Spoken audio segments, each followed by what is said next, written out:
Hello, hello. How are we doing? Hello, it's me. I'm the guy. I'm here to do the thing. Good to see you all. I've been looking forward to this. Cracking back into hardcore. It's been a bit of time. It's been a fair bit of time. Over a week, probably. I need to set this to charge. So now I'm like tethered to my desk. How's it been? What have you been up to today? What have you been up to? Let me launch this up. Let me load into the world. I started my own hardcore. Good luck. Learning about sci-fi as a genre. That's cool. Oh, why am I like in the water? Hardly working. Working hard. Hardly working. Eating, chilling. Registering for my second year uni, chilling. Went to a protest today, sick. Learning to learning to video edit today. That's cool. A worth for the Addams family. A what? Yesterday's VOD is still on Twitch, I think. Oh yeah. Whoops. Goodness, so many different things to keep track of these days. That'll harm its retention probably, but it's up on YouTube now at least. So let me jump into there. And then we'll do a little content video producer. Where is it? Unpublish. Boop. There we go. It's a first sing through of cast with band. Oh yes, I have heard of this. Do you want reminders at the end of stream? Yeah, go for it. There's so much stuff that I gotta remember. There's so many different plates I gotta spin for this silly little job that I do. My day has been interesting. I kind of did nothing for the first half of the day. Then I went to the cinema with Luann to see Iron Lung. And that was okay. And then I came home. And then I tried to film something with Luann for a TikTok that I need to do for a sponsor. And then it turned out that the frame rate was completely busted on that recording. Then I recorded it again by myself before stream. And then just as I started stream, I found out that the music was way too loud and coupled on the wrong channel, so I couldn't separate it. So that footage is also completely useless. So I've essentially virtually done nothing. I have nothing to show for today. Not in like oh, you spent time relaxing? You've rested? No, doesn't feel like it. Feels like I'm very out of the loop rest-wise. Was Iron Lung good? It is good in the sense that it exists. Like, it was a passion project that Markiplier wanted to do and cared enough about. And the fact that it is simply a thing that I got to go see in cinema is enough for it to stand up. Outside of that, if you had shown it to me, irrespective of me not understanding that it was based on a very indie game, or based on the understanding that it was made by a content creator who really cared about it, I would neither watch it again nor recommend it. It would have really done well with subtitles. That's actually a really good point. I hadn't really clocked that was an issue until you said it. But it's cool that it exists. So in case you don't know what Iron Lung is, it's an indie game where you are in a submersible iron submarine that doesn't have any windows, and your only view to the outside world is a camera that shows you photos that it takes. And it is submerged in a ocean of blood. There's a planet where the entire ocean is blood. Pretty cool concept. The thing is, the game is maybe about 40, 50 minutes, 60 minutes long if you take your time and really like soak it in. And it all happens within like 2 rooms, all one room, but you can look one way or you can look the other way. So it's like 2 different views. And the whole movie takes place in that scene. How interesting of a movie can you make with one actor and one room? So it's a tall order, virtually really impossible in some capacity. It needed the rookie and longer than hot dinners. I don't think I understood. I completely forgot that that's a bit I did. I know a movie, the whole thing is stuck in a phone box. It's actually really good. Yeah, so there are movies which are like, what if XYZ character was stuck in XYZ? Like on top of a communications pole in the middle of the desert, stuck in a swimming pool, stuck in a car, stuck in a sauna, stuck in a phone booth. Like these things exist to basically be like, okay, they're stuck in a cage at the bottom of the ocean and there's sharks there. That's a whole movie. Ship it. Doesn't matter. Doesn't matter how it looks or what it does. Ship it right now. This at least had substance. It had a lot of substance, a lot of lore, a lot of world building, which clearly they've really, really, really thought about. I know everything that I just mentioned is a movie. That all exists. It's just that narratively, it's very difficult to make something feel substantial when it's a singular person. Yeah. And it's all an indie production. So, like, I'm not going to hark on it. It's amazing. They did a great job. Genuinely, one of the strongest parts about it is the special effects. And by special effects, I mean practical effects. Because all of it, I'm pretty certain, is practical effects. And it's pretty messed up.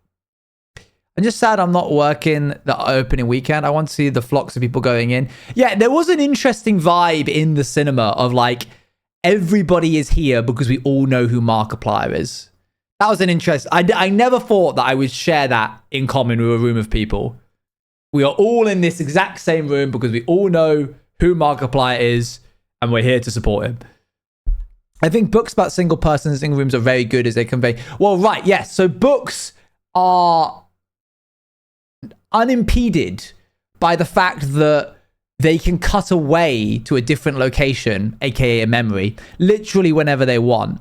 But anytime that a movie wants to do that, they have to set up a whole new scene, a whole new location, new props, new actors. It's very easy to write into being a whole new scene, but when you're an indie company trying to get this project up and running, I imagine it's basically impossible. Can somebody give me a number between 1 and 4? 12? No. 2? All right. I'm going to shuffle these up. Here we go. It's not this one. It's the one behind it.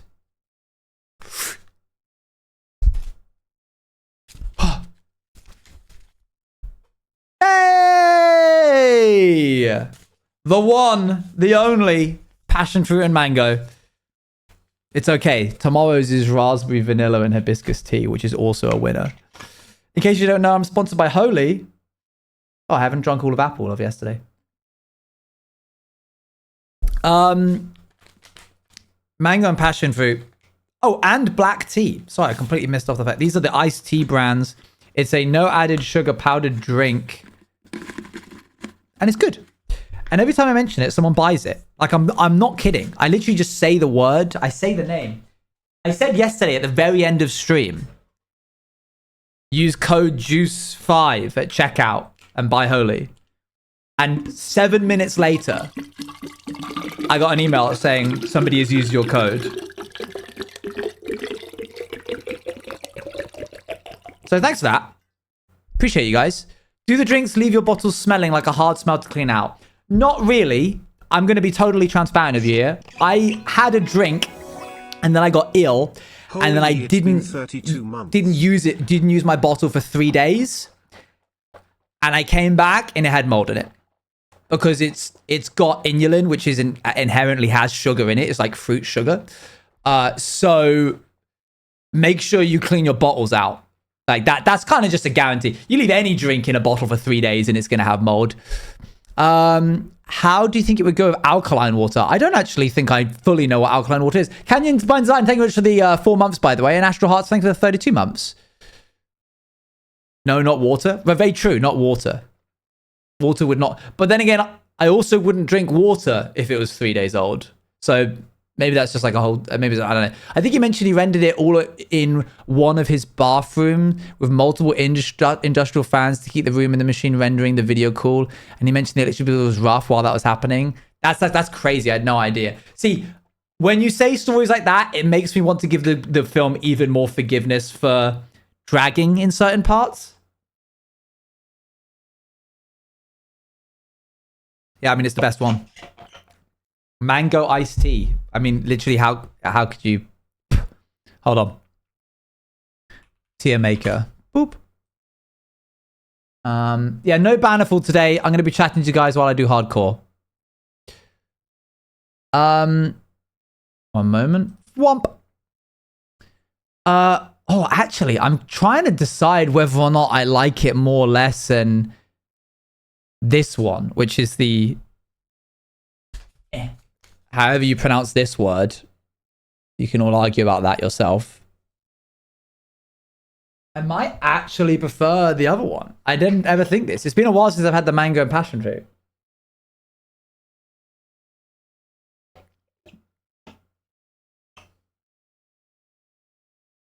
Yeah, I can't believe I'm doing this. But I'm doing that. I think raspberry and vanilla might win it tomorrow. Might win the whole thing. And if you're wondering whether you haven't put anything in B, that's because we've got a whole other box all to do with the hydration ones. The only ones we've seen so far are the ones that are iced teas. So we'll crack into those. Okay. Let's skip that. What are we drinking? My sponsored drink. Holy. But I think if I click this...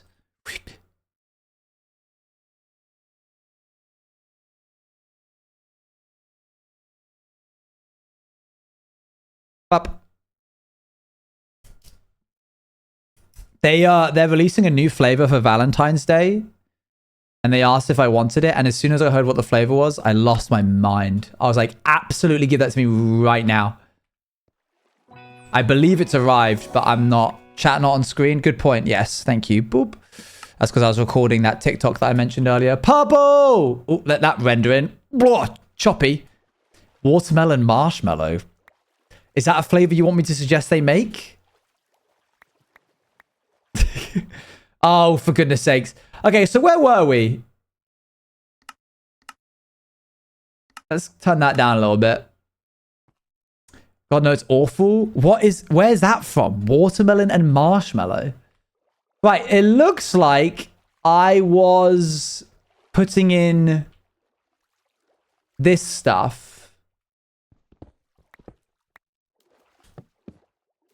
Yeah, I was replacing stone with cherry wood. Oh, okay. Everything I'm seeing now is reminding me of Iron Lung. Like, I saw this tiny cavern, and I was like, I'm stuck in a cave. So maybe I need to give it more credit. Maybe I need to let it actually, like, root in me a little bit more. There were some really cool moments.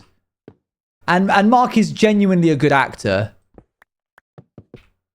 I think we all knew that, though. I think there's a general, like... I don't know.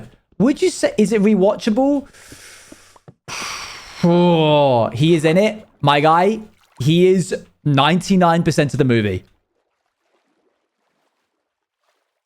The other 1% is blood. He is it. It is all him. The movie lives and dies by his acting.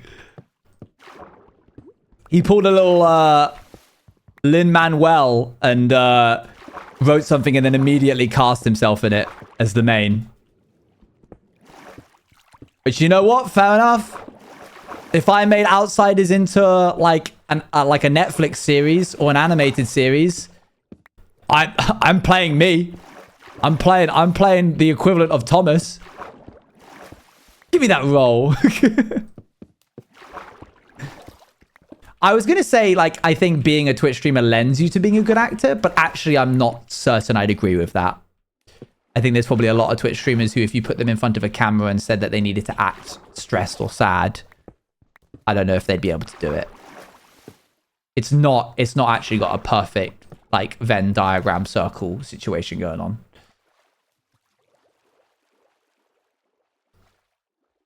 Only once per stream. Only once per stream.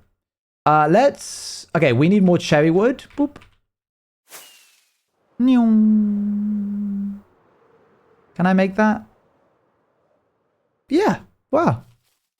I think you being an actor makes you a good actor. I think, yeah, I can't argue with that, I suppose. That's foolproof logic.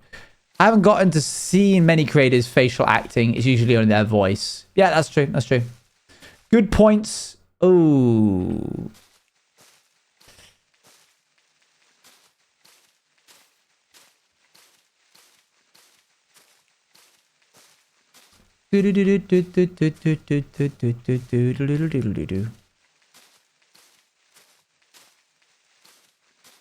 I should probably go and repair my tools.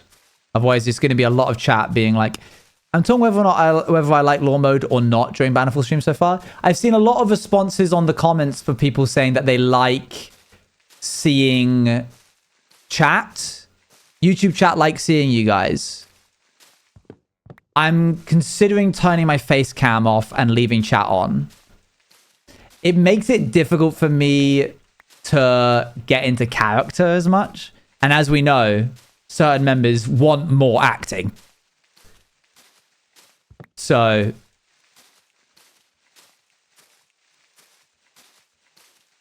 you gotta watch out in the what's it called? The Juice Cafe. You say one thing and you're that guy to me for forever.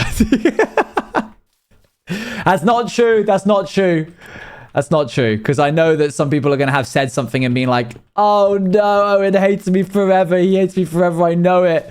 And then they like come up to him and be like, I embarrassed myself in chat last year when I said XYZ. And they'd like say this to me at a meet and greet. And I'm going to be like, I have no idea what you're talking about. And they're like, what? You don't remember? I'm like, no, of course not. I stream like over 1,000 hours of content a year. And you think I remember one specific interaction?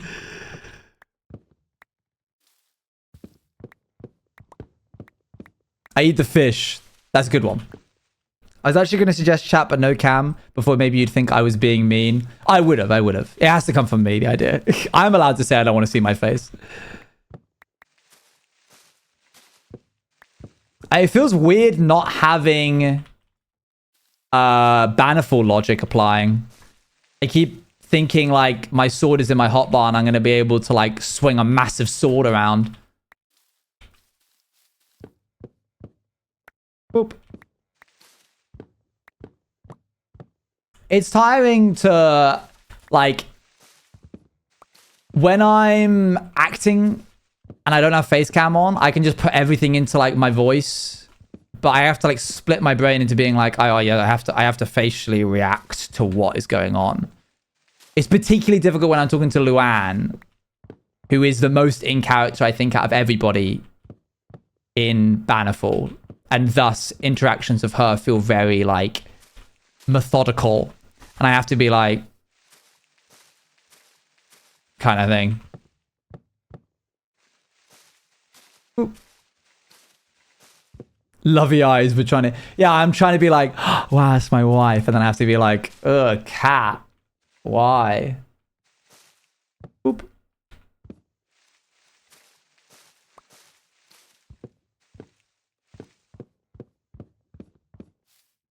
Okay, get rid of that.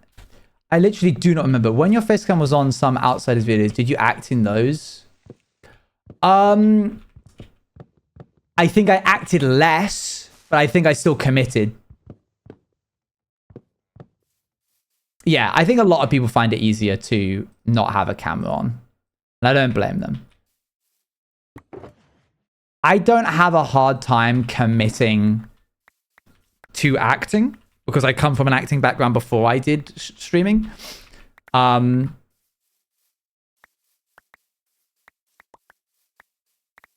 So having the camera on doesn't nullify my ability to do my job, but you know. Goodbye, lurkers. See you soon. Au revoir. It definitely changed it a little. Yeah, probably. What did you do before streaming? Before streaming, I was a youth minister. Before that, I was a magician. Before that, I worked in like tech. Before that, I was an actor. But like as a hobbyist, like an amateur actor. The joke amongst my peers was professional amateur actor. Magician to youth minister pipeline. Classic. Classic. We should probably sleep. When was that rope thing you did where you balanced on it? Oh, that was in the circus. I didn't actually like work in the circus for pay. I performed in the circus. It was like a privilege more than it was a job. For funsies. For free? Oh yeah, essentially. I was a student. So I learnt. To a circus, and you remind me so much of you. He ran away to the circus. I think you mentioned having ideas for more non-human, but you'd like to introduce me. And I was wondering if you were able to answer how far ahead do you and Apo plan, pal? We have the rest of 2026 planned and a little bit of 2027. The next character I'll play, I think is a human. It depends if we have... No, Choir Guy isn't a human. And Choir Guy won't be around. I'm gonna keep it a buck footy with you. Have I not said that he isn't a human? Whoopsie. There you go. Yeah, Choir Guy isn't a human. There's your one crumb for the year. Anyway, yeah, you're not going to see Choir Guy unless I get onto Hermitcraft or they, for some reason, reboot Empires and invite me. Which both are probably very unlikely situations to occur. Both in terms of, I don't know if they're going to ever do another season of Empires. And even if they did, I don't think they would invite me. Boop, boop, boop. Boop, doop, doop, doop. Do, do, do. Okay, V. Owen, I don't get it. Who is Choir Guy? Just a character that I've made up. He goes by Choir Guy because a lot of his music is based on like cathedral choir vibes. They probably wouldn't even invite me. What recipe would someone have to make for you to use Choir Guy? I literally just answered that question. I just answered it. What are you talking about? Are you not listening? How dare you?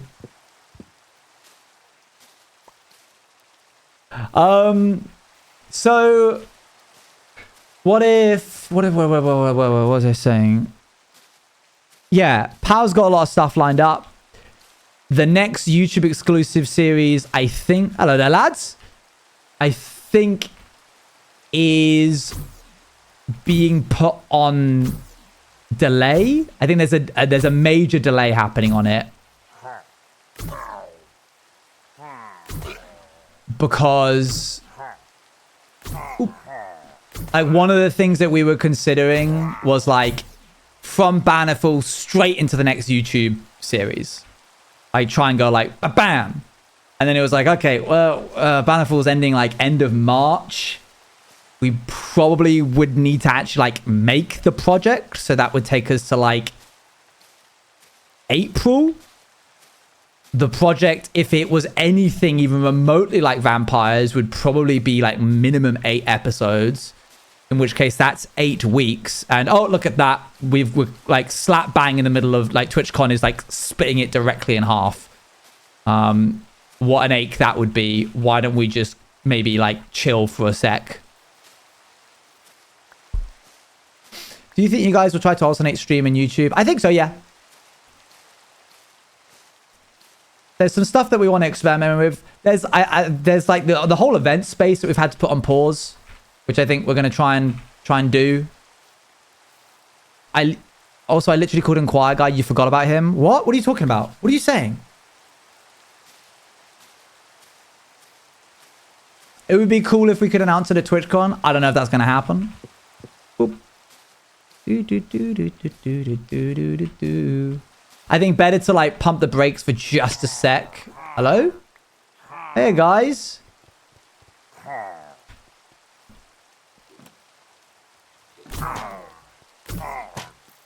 How do you choose what content to do as a stream only?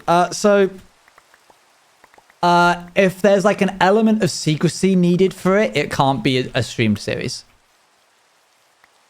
Like if any part of it requires it to have a little bit of subterfuge, it's just not gonna work.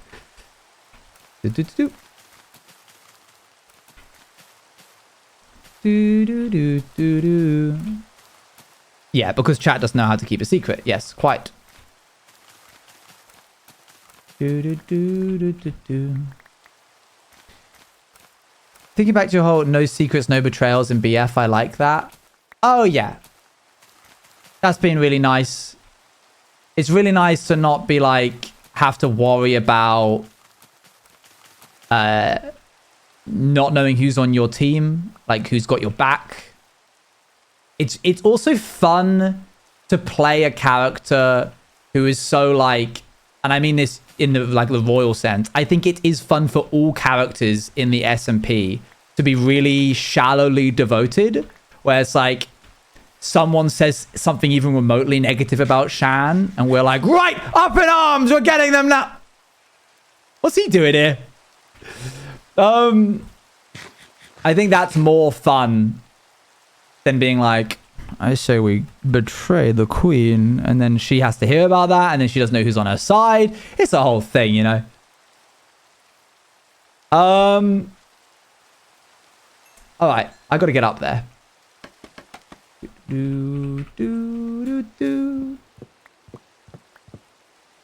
Okay, chat. Something really annoying has happened, but I can fix it. I'll be right back. I'll explain in a moment.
Okay, I'd poured the powder into the drink. I poured the water in.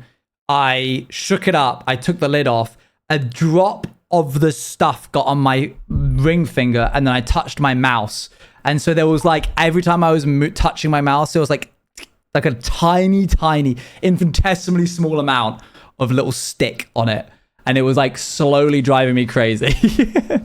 I'm fine now, so it's all fixed. Just a wipe down. Very cute, but no. Thanks for the £5.55. Shay less than 3 jump scared with £5 Close. and 55 pence. It was a good timing. It was very well timed. I think I might be. This is what is it called? Disassociated to it. Good try. Good try. Oh. Didn't really think that one through. Desensitized. Yeah, not disassociated. That's absolutely not the correct word. The fog fluid? The fog fluid? What a strange thing. Which would be risky if there was actual stakes incentives. Yes, yeah. Overall, glad I made the right decision. It doesn't scare you with the noise enough. Interesting. Okay, I need to turn it up. Noted. Yeah, I'm super enjoying Bannerfall. It's exactly what I needed, which is just like fun time with friends, playing a pious knight, watching people have fun with the like silly spells that I've made. 7 through, thank you very much for the 18 months. 1.5 years. The spells are super fun. I'm excited to maybe make more of them eventually. I feel like that would be cool. So no angsty end this time. No, I'm not gonna say that. Oop. Yeah, the bubble spell is really fun. I didn't expect to have so much fun making Shan's water spells, but they are kind of the best. Unintentionally cooked. And what I mean is, I purposefully did it, but they just ended up being... You made the particle effects. Oh, yeah, I did every... Yeah, I made it. The only thing that we used no name for this time was the build. And also I needed help making Luan's footsteps silent. Thanks.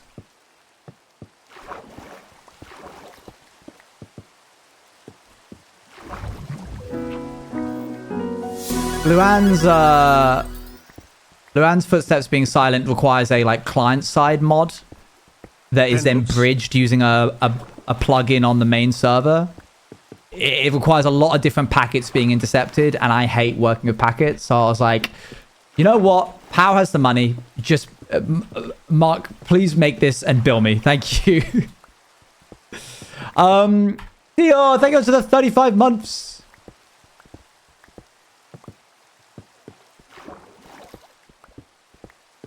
Thank you very much. Hope you're well. Thank you, Mr. Bad Spy. Boop, boop, boop. Yeah, it's very interesting. The running costs of POW have gone down dramatically as my knowledge of coding has gone up. Which is really nice because then it means we get to put a lot of effort into like the art and a bunch of other stuff. Yeah, it was a huge investment. I think it's finally like proving itself to bear fruit. Vampires was very helpful. How much RAM does the server have? Unlimited. So, Mr. Mad Spy is very, very kind. And one of the things that makes him so kind is that he sees the space of Minecraft developers as like a union rather than a competition.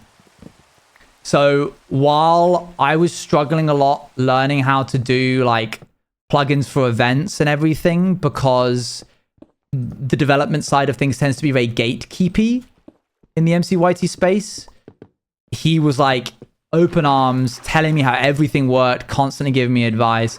And then when we were really struggling to make like an event system work on Bisect, which was like 8 gigabytes, he was like, we have a black box, which is the server that they use. It's got an unreal amount of like resources, and I can set it so that like you basically just have unlimited, like whatever is left of any space that isn't used, your server will just like eat into it if it needs it. And they do all of that just simply because like when we were doing the vampires event, I was trying to make it work based off of a system that I was like, I'll just have it run on our thing. And I went, well, like it's got nothing to do with no, I won't bother them. And Mark was like, if you're going to have like 200 people on, we should probably have this be a, like on one of our black box servers. I remember the day where he tried to show us both Java, only one of us got it. In fairness to you, I have a degree in computer science, so I was working off of already administered information to me. And then that we needed like a queue plugin for vampires, the 100 person event. And he was like, "Oh, you can have our plugin that we used." And then he just didn't invoice us. He was like, "Yeah, whatever, just have it." And I was like, "No, you must have us pay you. You can't be doing this work for free." It's a back and forth of him saying, "Yeah, whatever," and me being like, "No, we will be paying you." Speaking of Battlefield, I have a kind of odd question. Yeah, go ahead. Do you know how much of a typical high activity period is how much RAM? If you're running modded, it completely changes the game. Like, everything on Bannerfall is plugins. We don't run any mods except for some client-side stuff, and that helps with a lot of the traffic. For every mod you have, you're adding so many more packets that need to be sent to everybody. If you have more than 2 people on for a modded server, I'd say no less than 16 gigabytes.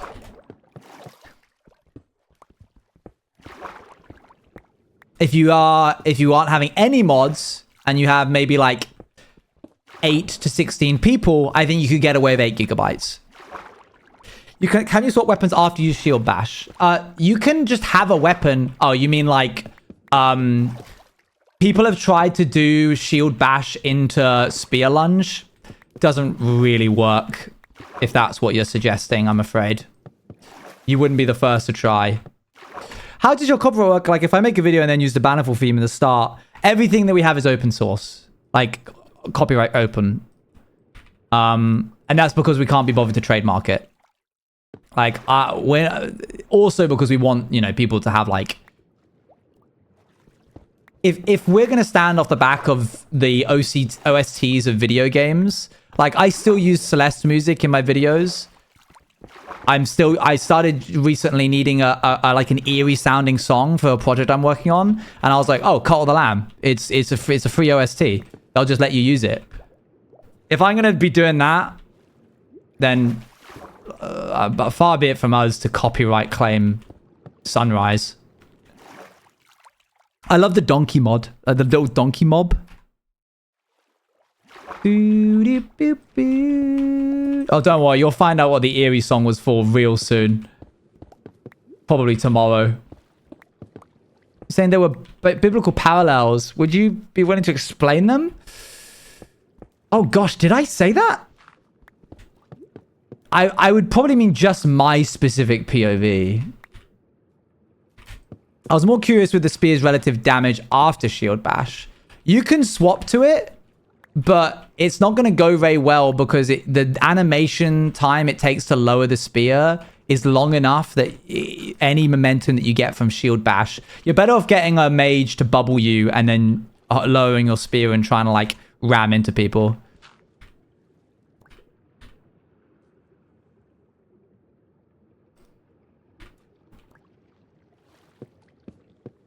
Yeah, just your POV? Gosh, I genuinely can't remember what my biblical inspirations were for that. Clearly, Past Owen was cooking something. I've lost the recipe. I do not know the ingredients. Oh, we were meant to do an orc stream today. I'm so sorry. How poor of me.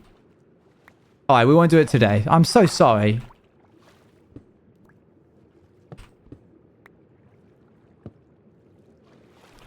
You basically become a mage's flail. Yeah. Yeah, each of the mages said what kind of magic they wanted to, like, master. What they wanted to specialize in. And I built the spells around that. And then I also added the arcane school to act as, like, a catch-all. Because I was like, they're going to need some kind of bolt. They're going to need some kind of invisibility. That's kind of a given. That's an easy one. Mage armor is, like, a classic. So I was like, I'll just make that and no one will master in it, but everyone will have access to it. It was a bit cheeky of me. When I pitched all of the mage stuff to Apo, because I run a lot of what I do by Apo, in like the early days of development, I was like, yeah, so everybody's going to have like a bolt spell. And that's going to be their thing.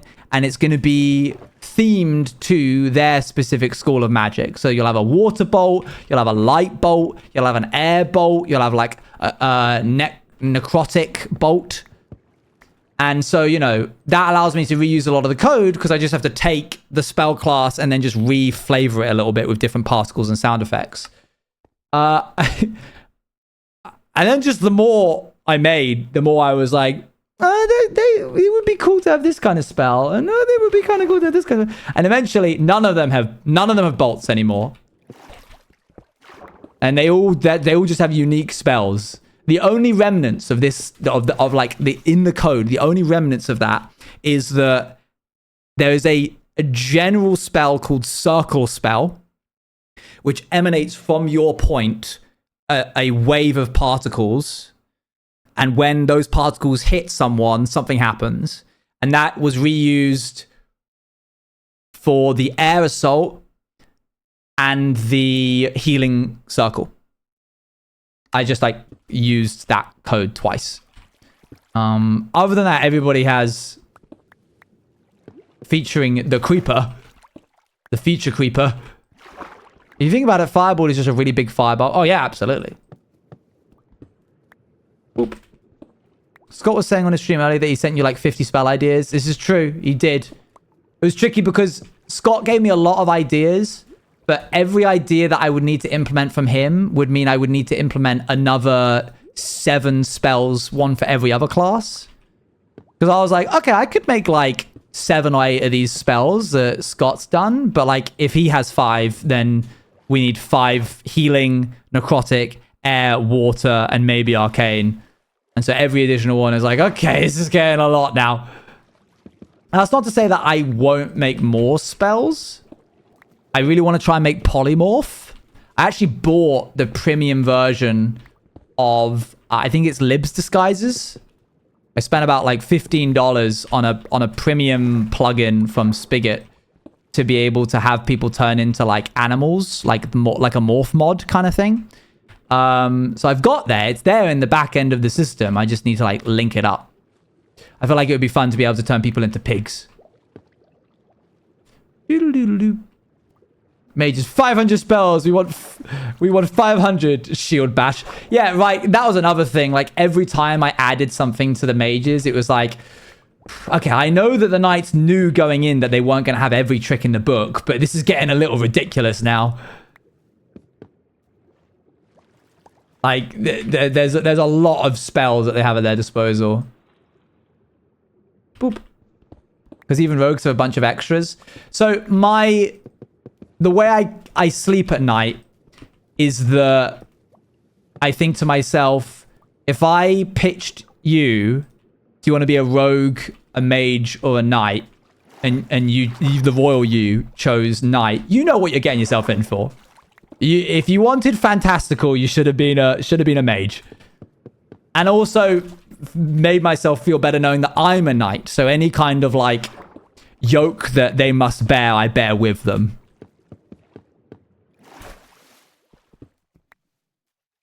But you know I love being the guy. I'm the guy ever. And by that I mean, if there's ever a situation where you can be something truly fantastical or an average guy, I will be the guy. D&D, fighter human. The best class and race combo. Dragonborn arcane sorcerer? Half-elf rogue arcane trickster? I'm John. John the blacksmith. And I will hold my own in an environment where people can stop time.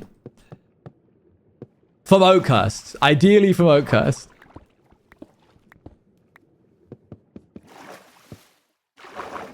There needs to be a baseline, otherwise, the scope of what is fantastical is lost. If everybody's super, then nobody is. The knights help recontextualize how strong the mages are. And the downside is also that mages have like 0 damage output. Oh, that's the wrong block. Oop. Like, you've got 20 pieces of utility, but if you get into a hand-to-hand combat fight with the knights. Rogues have 6 abilities.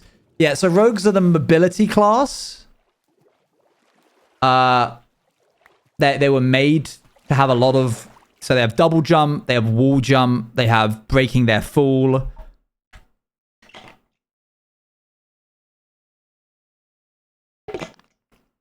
I mean, Appo, you've experienced firsthand now how frustrating bubble capture probably is.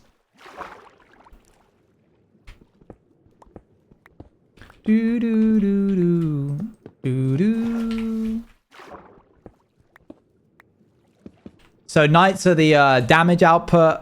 Then you've got the utility from the mages, and then you've got what's it called?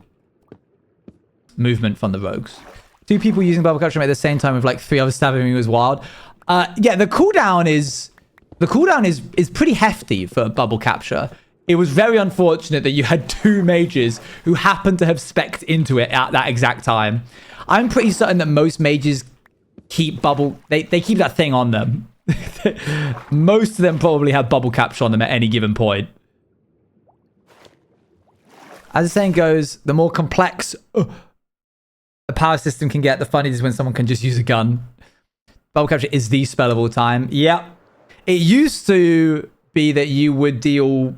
It would deal full damage. I need to go this way. So if you like fell after the bubble was used on you, you would take full damage, and it was broken. And the testers knew that, and they warned me, and I listened. And so if you get touched by the bubble capture, your next full damage is negated to prevent that. Maybe we have TTS. Yeah, is it paused on my end or yours?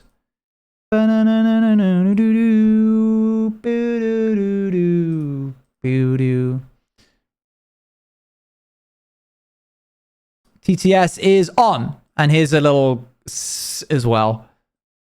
And let's just turn on this. Testing 1 2 3. Yep, that works. Good to know. I really enjoyed. I've super enjoyed the system that we've created for Bannerful, and I've said this before. I think I've said it at some point at least.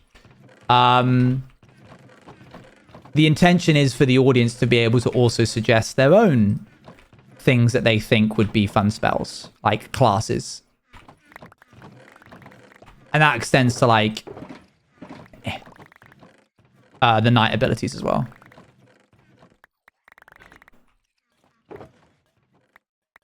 Wait, that's just me putting this stone back into that one that I just took from. I'm gonna need to actually. We get to make recommendations. The Patreon members do, yeah. Boop boop.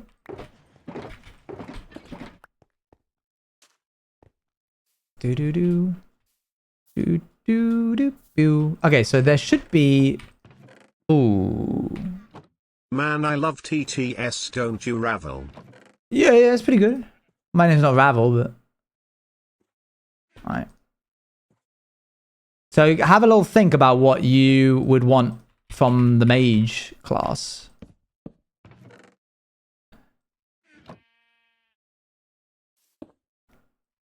Did I just put stone in there? That's stupid of me. I'm dumb. Don't ignore more, please. I know Dahlia's trying to bait my messages. So are you saying I'm slash Jen? Are you trying to tell me something?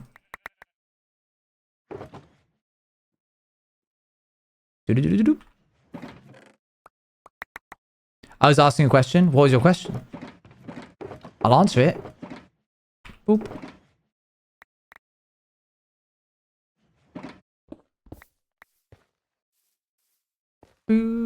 I can't scroll up to copy it. You want me to check your message history? I might have messed up with my knight ability, I'm realizing. Why? You're the only knight that has mobility.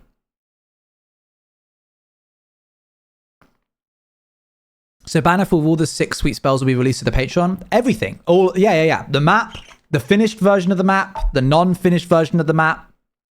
We're giving it the vampires treatment. It's getting the whole works. Okay, now the point is that it thrusts upwards, but the spear only does more damage from horizontal movement. Vertical movement doesn't matter. That's not true. Is it?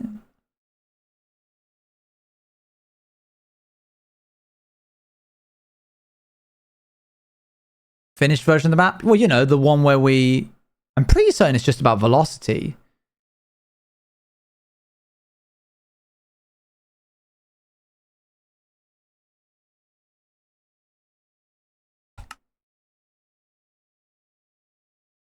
Testing time.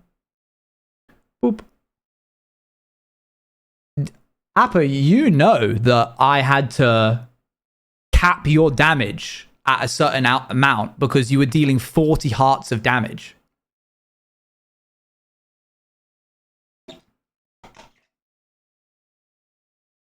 You can you were one-shotting Ravagers. Jasmine, thank you for the 2 months.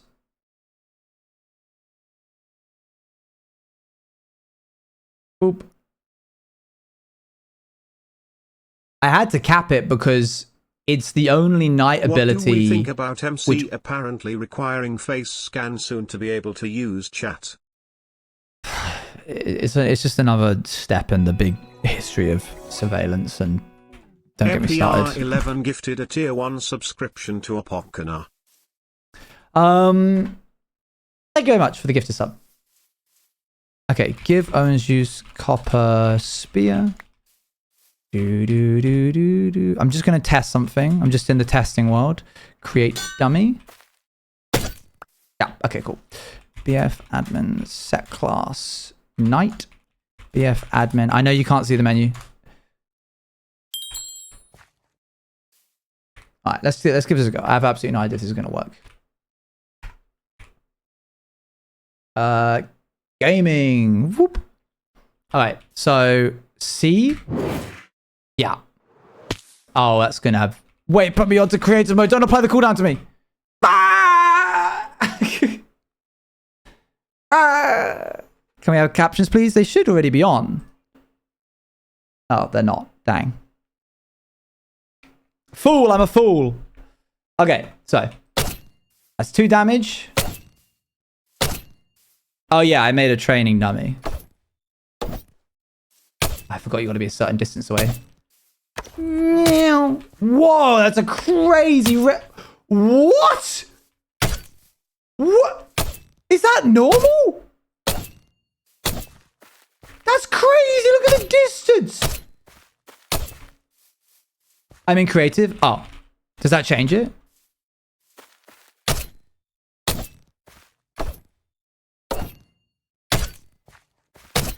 That's still pretty far. Meow. Meow. Okay. Yes, look at me, I'm the king. Okay. That's the wrong button. 100 seconds. So I had a dream that you reinstated the Owen Soup Wi-Fi network and someone threw a crisp at me.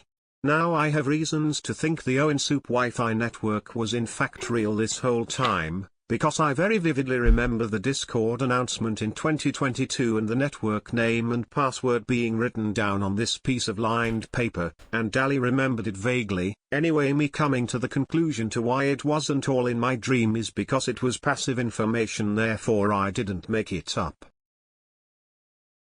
I'll be honest, August, you lost me. I started thinking about code halfway through. I'm really sorry. I mean, hell yeah, man.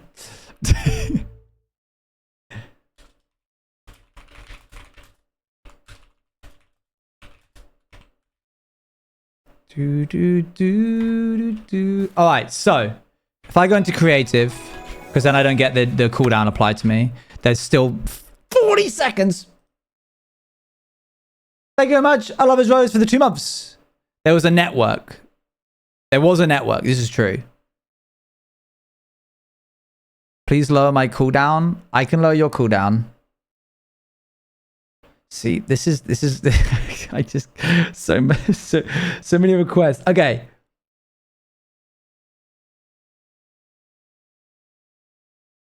I'm just reading the code.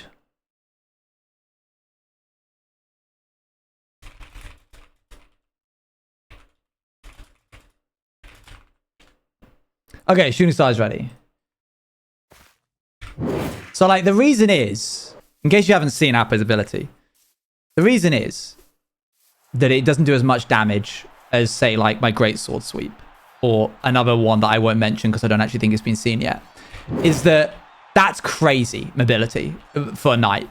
Probably the highest mobility, potentially, like, I won't say of any class, because the rogues do outspec, but, like, the ability to essentially jump over somebody's, like, wall that exists in like, one of the, I don't know, those walls there. Just being able to be like, whoop, I'm up and over your wall, is why the damage is capped. Now, it should be capped, I think, at about 9 hearts worth of damage. Yeah. It's not horizontal velocity, it's velocity in general. So if I now do this, so you're dealing 9 hearts worth of damage to an do this spear charge when you're up. That won't affect it. Oh, you also deal 3 damage. Hold on. That little, like, poof. Including if you're still and they fall into you. What? Yes, if you're standing still and somebody jumps onto you. I don't know if this changes with...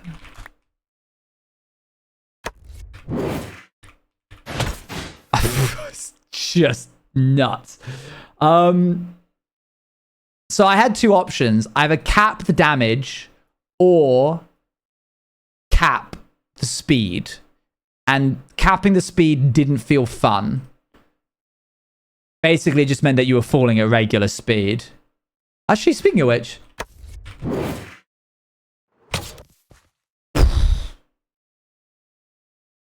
Wowzers. 7.5 hearts without using the extra downwards velocity. And then just out of curiosity... A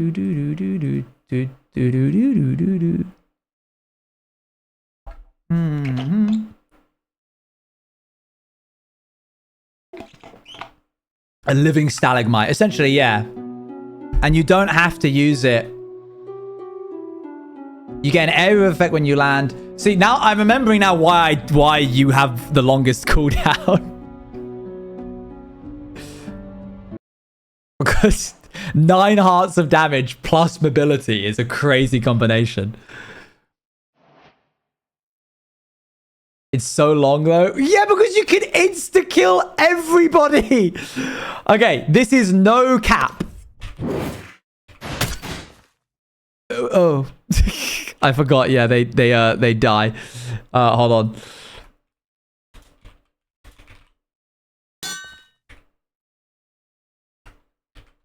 Okay, let's try that again.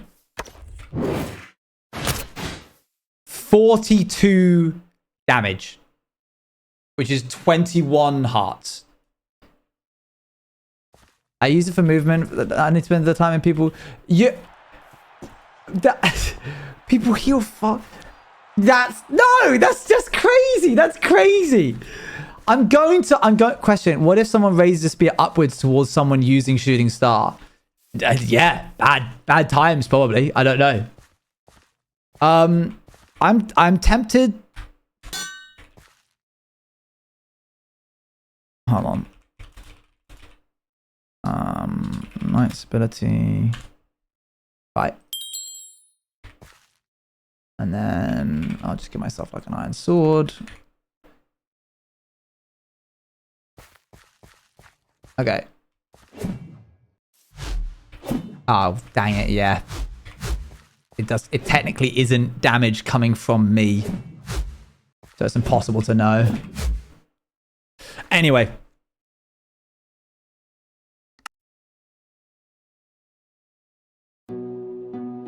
Get rid of that. We're playing hardcore.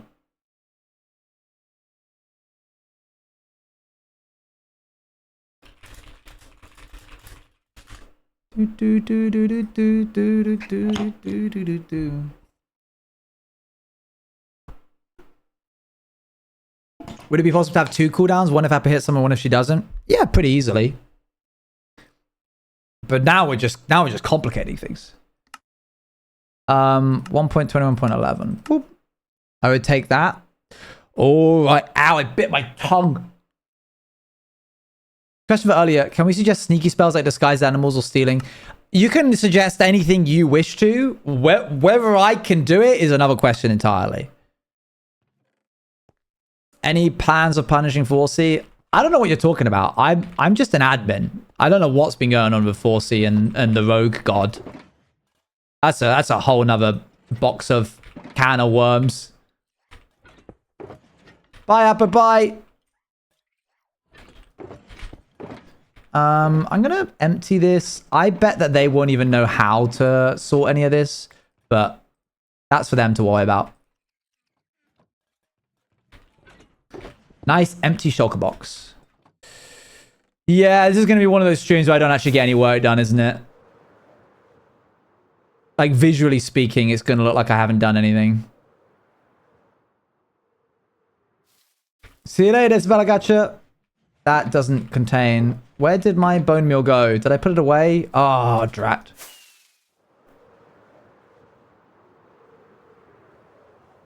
Just like the start of my day. It's just one of those days in general. I really, really dislike those kind of days. I'm a very productive, driven person. I work on my day off because I enjoy what my work is. Okay. Don't be cute.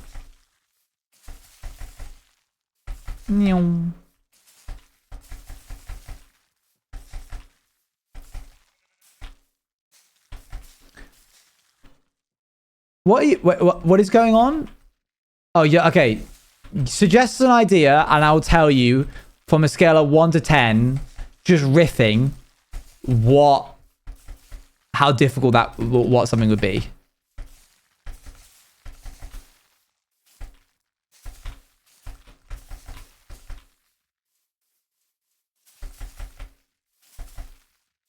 The network? I don't know what you're talking about. Yeah, it is pretty tricky to draw. I'm very sorry. Reverse somebody's controls or movement. I believe that there is a native potion effect in Minecraft called Confused, which swaps your keybinds for your left and right. If that exists, it's a 1 out of 10. If it doesn't exist, it's a 10 out of 10. Potentially even impossible.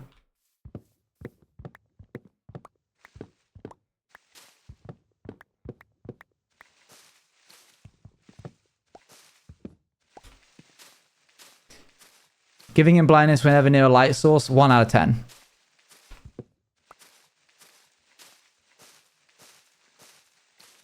Creating tears in space and being able to teleport to different parts of the map, 3 out of 10. Low chance to steal stuff just by bumping into someone, 1 out of 10. Siren-like ability to be enhanced and able to breathe when you... Breathe underwater, 1 out of 10, 0 out of 10. Siren-like ability, I don't know what you mean by that. 1 is like easy. 10 is almost impossible. Yes, that's why it's a 1 out of 10. Magic candles that give invisibility people the glowing effect in a radius. Like a 2 out of 10. Depends if what you mean by magic candles. Oh, like you create the candle? 1 out of 10. Tracking ability? 1 out of 10. I've already made it. Sneaking and still equals invisible. Movement equals visible again when in shadows. That already exists. That's the rogue class. Spin attack for a knight. Having a sword circle you? Like a 4 out of 10. Having the player actually turn with the sword? Like a 6 out of 10. Making lose every Falco game. Wait, sorry. Are these punishments for 4C that you're suggesting? I thought these were spells. I thought you were just suggesting spells for new classes. Overhead swing, like a don't get cocky. Like a 4 out of 10, simply because working with item displays, by far what took me the longest out of the entire project was Bekymon's spear spin and my greatsword swing. That had to work no matter which way I was looking, left, right, up, or down. And it had to work depending on the item display that was being created. I hated it. Minute of resistance is a 0 out of 10. You could do that with a command block. Freeze spell that traps you into a block of ice. Got to hook into the freeze code that exists already in Minecraft. So that kind of is fine. Create 2 item displays that look like ice blocks to be summoned at your location. Cancel your move event every time you try and move. Yeah, that's like a 2 out of 10, 3 out of 10. Stealing people's skins. With the right plugin, a 1 out of 10. Without the right plugin, like a 10 out of 10. How many hours do you estimate you put in for Bannerfall? I don't have to guess. Hold on. Dashboard reports. For December 1st through to today.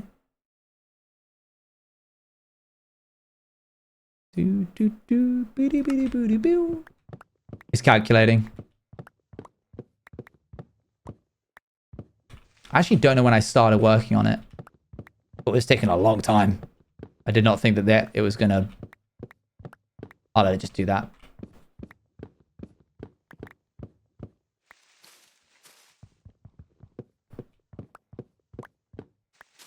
Okay, now it's reaching the level of it's taking so long that it feels like it's not working. You know when something's loading and you're like, God, it's taking a while. And then it reaches a point where you're like, it's broken. Something's wrong.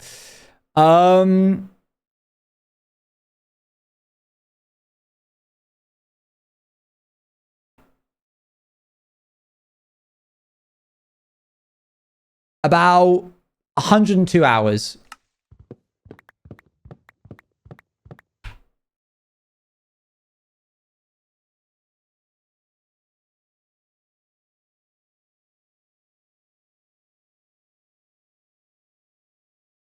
What does that mean?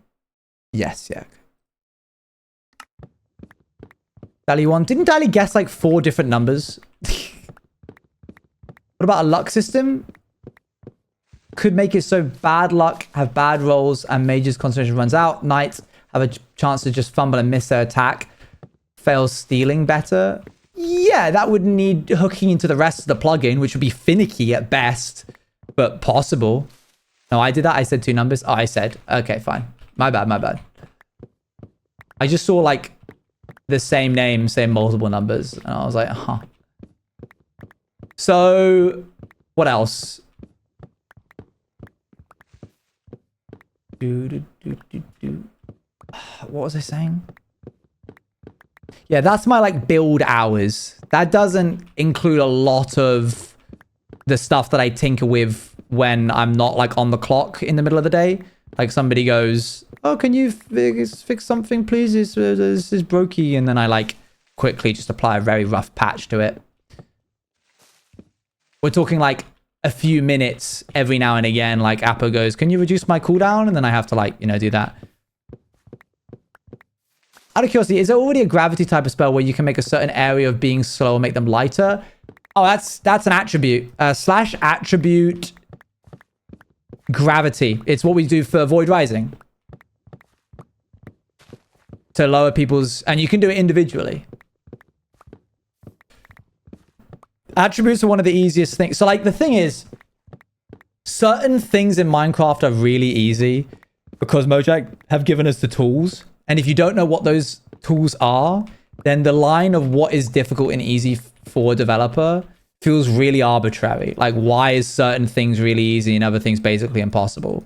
If it's a potion effect, it's a 0 out of 10. Applying a potion effect when a certain condition is met is probably one of the easiest things that you can do. You can do it with command blocks. And then if it's like changing attributes, size, speed, how high they jump, a bunch of stuff like that, that's also super easy. because it just exists. But if you suggest something that doesn't exist as like an attribute, then it's like, well, man, I'm going to have to make this myself.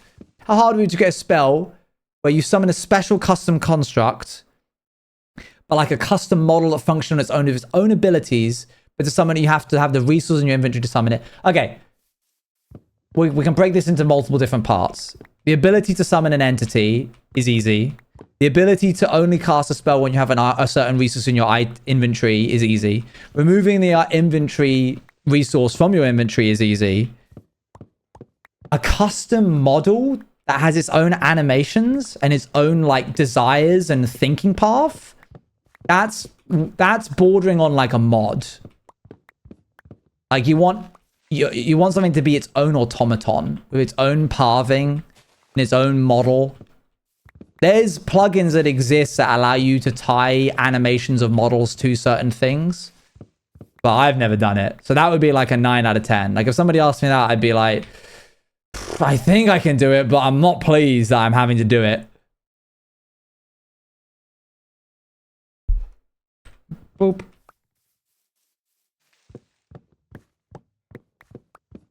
Having necromancers be able to heal themselves while others' life force already exists. It's called life leech in Bannerfall. What's the difference between a mod and a plugin? So a plugin, okay, here we go. A plugin sits on a server, and listens for something called events. This is a very, if you are a coder, I'm massively oversimplifying this because we don't need to get into the nitty gritty. It listens for events. So when somebody moves, that's an event. When somebody opens a chest, that's an event. When somebody opens their inventory, when somebody hits another player, or like waxes something or oxidizes something, like when something becomes oxidized. And what you can do is you can take these events and change them to do different things. So for example, if player opens up an inventory, that's a weird one to choose. If player tries to wax a copper chest, you can say, don't do that. And so what happens is the plugin sits on the server, the client sends a event to the server, and the plugin intercepts that and goes, what's this? Owen's Use TV is trying to wax a copper chest in Bannerfall. That's not allowed. I'm simply going to stop that event from happening. And the server never sees it. And because the server doesn't see it, it doesn't happen for everybody else. And it doesn't happen for me as well. And so plugins is just changing behavior of certain things as certain events happen. Mods inherently change the base structure of the game, the code. You're injecting your own code into the base format of the game. And that allows you to do some really weird stuff. So something that you can only really do because of the environment that's given to you via plugins is have a inventory that you can open up, and it has 3 lines, like 3 rows. You can make it even have 1 row if you want to.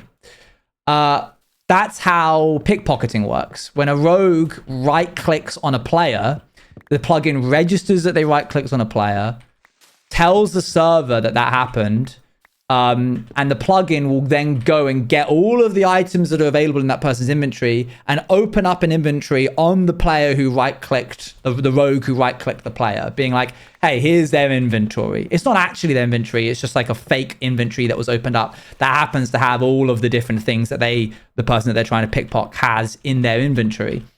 But the inventory is hard-coded to be lines of inventory cells. You know when you look inside of like a crafting table and it opens up a new type of inventory? It's got like 9 buttons here, a button technically here, like this, and technically a button here. You are stuck to what is available in vanilla Minecraft as a plugin developer. You can open a furnace, you can open a crafting table, an enchanting table, any inventory that already exists. But when you are a modder, and you create a mod, you can create your own inventories that look and have different buttons, new special buttons that don't exist in the game, because you're changing the fabric of the game itself. You're creating your own classes, your own unique stuff. But you can't do that in plugins. You can get clever with it. Some of you may have remembered on the Realm, you open up an inventory and it's this really interesting, intricate inventory of like up, down, left, right, diagonal arrows. And it was a skill tree. And you could like click on the arrow keys to navigate the skill tree. What's happening there is you've got a double chest inventory that's opened up. It's a 6x9 cell thing. And if you click on certain buttons in the inventory, like this one here, which happens to have the texture of an arrow, the game registers that you've clicked on that and it shifts the entire inventory of what it's showing you down by one. But you can still technically click on any of the other cells. It's just nothing happens when you do, because the game registers, the plugin's like, oh, you clicked on a cell that had nothing in it. Nothing happens. If you had the Realm as a mod, you could have your own skill tree and it would visually actually only have the buttons. But you can just get creative with what's available to you on plugins, and people do with textures and stuff very often. Axe is very much broken, yes. Whoa, Axe! So there you go. There's another tangent of me going into the difference between plugins and mods. Apologies if you've heard that explanation before, but I think it's interesting, and I'm speaking with no knowledge here. I'm not saying that I've like heard this from the inside or something. But if I had to wager, I would say that Mojang seems to be viewing Minecraft as more of a game engine every year. Like, they recognize that the game lives and dies by the creativity of its platform. And in the same way that Roblox is a game where you can create anything if you have proficient knowledge in it, I think Mojang are trying to like push for more stuff happening from developers. They're giving us more and more access. They've even unobfuscated the code, basically meaning everything that Minecraft worked with was hidden behind like random names. You could unpack the data of the game and it would be like, oh, this class is called 7981ABZ4. And it's like, okay, I have no idea what that represents. Now, when you unpack it, it's like, this is a rabbit. This is the rabbit class. And that means that coders don't have to guess or make their own mappings anymore. They know for certain what they're making, and it will speed up development for moderators to be able to make their own stuff in Minecraft way more than it was before. Why would they not do that if they weren't wanting us to create our own stuff? On the topic of Minecraft being a game engine, how did you get into learning to do plugins? I've been wanting to learn, but I don't know where to start. I should just make my own course at some point, really, like freely available or something. A lot of trial and error. You're going to want to download an IDE called IntelliJ. And then you're going to want to basically just Google how to make your own Minecraft plugin on YouTube. Someone will teach you how to set up the general like structure. And then, unfortunately, it just comes down to knowing Java. You've got to have a good handle on Java if you want to do good coding for plugins. I used to have something called a main manager. It was a class that handled everything.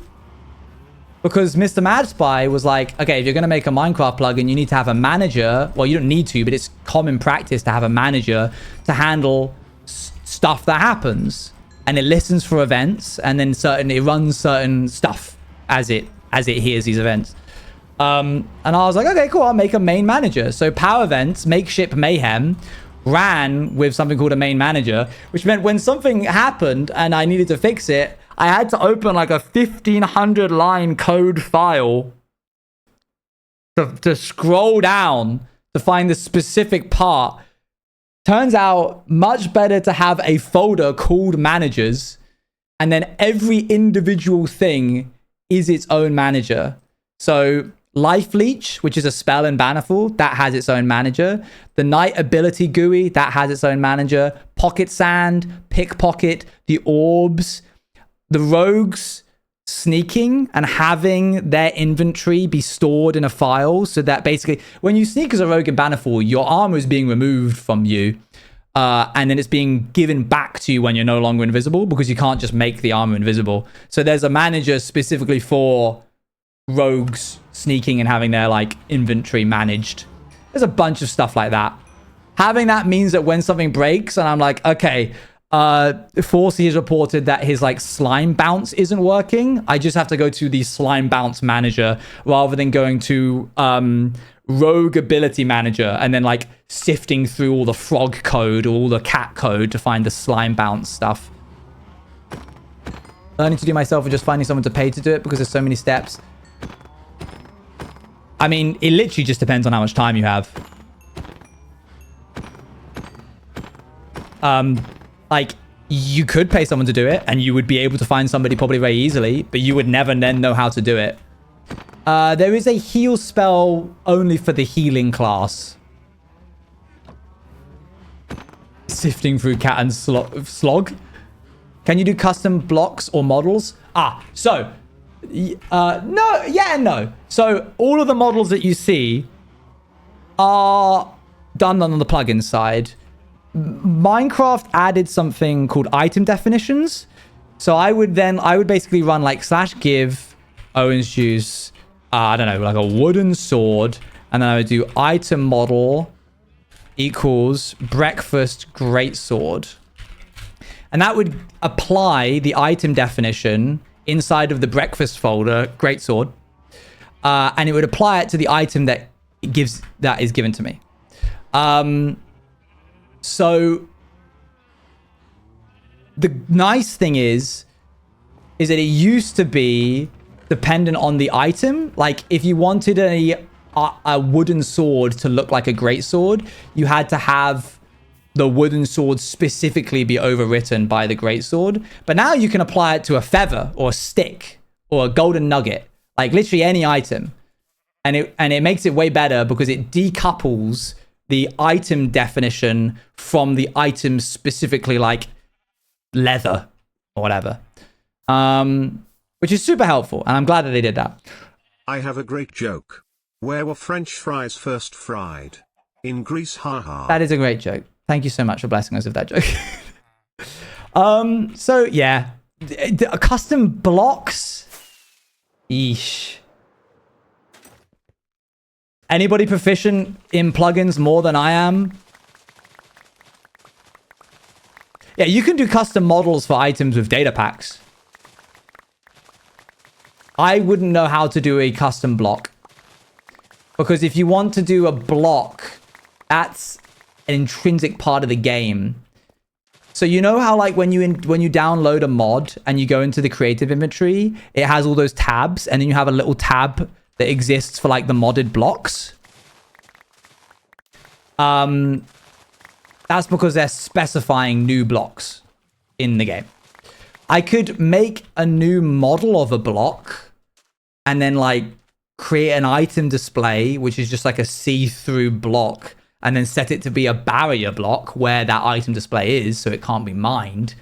But like, you wouldn't be able to hold it in your inventory. Why do plugins over mods? Because the person that is joining your server doesn't require you to have to download anything in order to have your plugin work. It just works.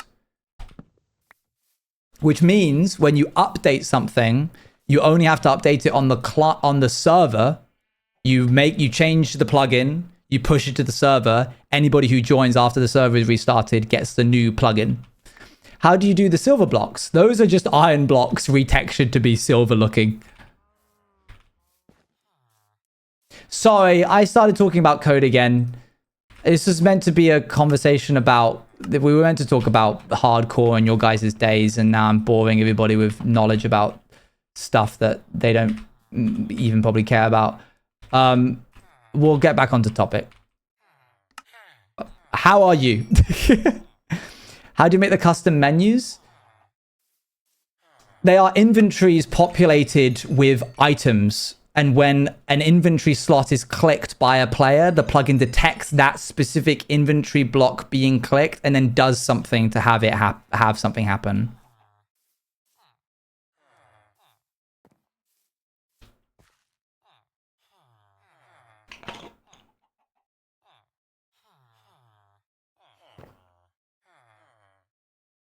Ah.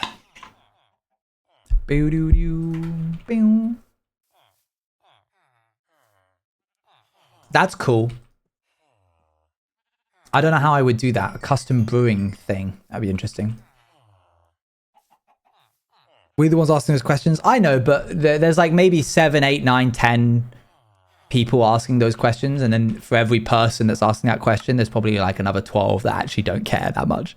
And they say they care, but they're just being very polite.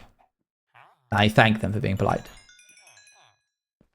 You low-key cooked? I'm excited to see it. I really didn't think I was going to be getting any fan art. I'll be honest. I was like, it's over. No one's gonna draw this guy. I mean, the one's in vanilla already. No, I know. But like, custom behavior is pretty cool. Oop. Let's get rid of this.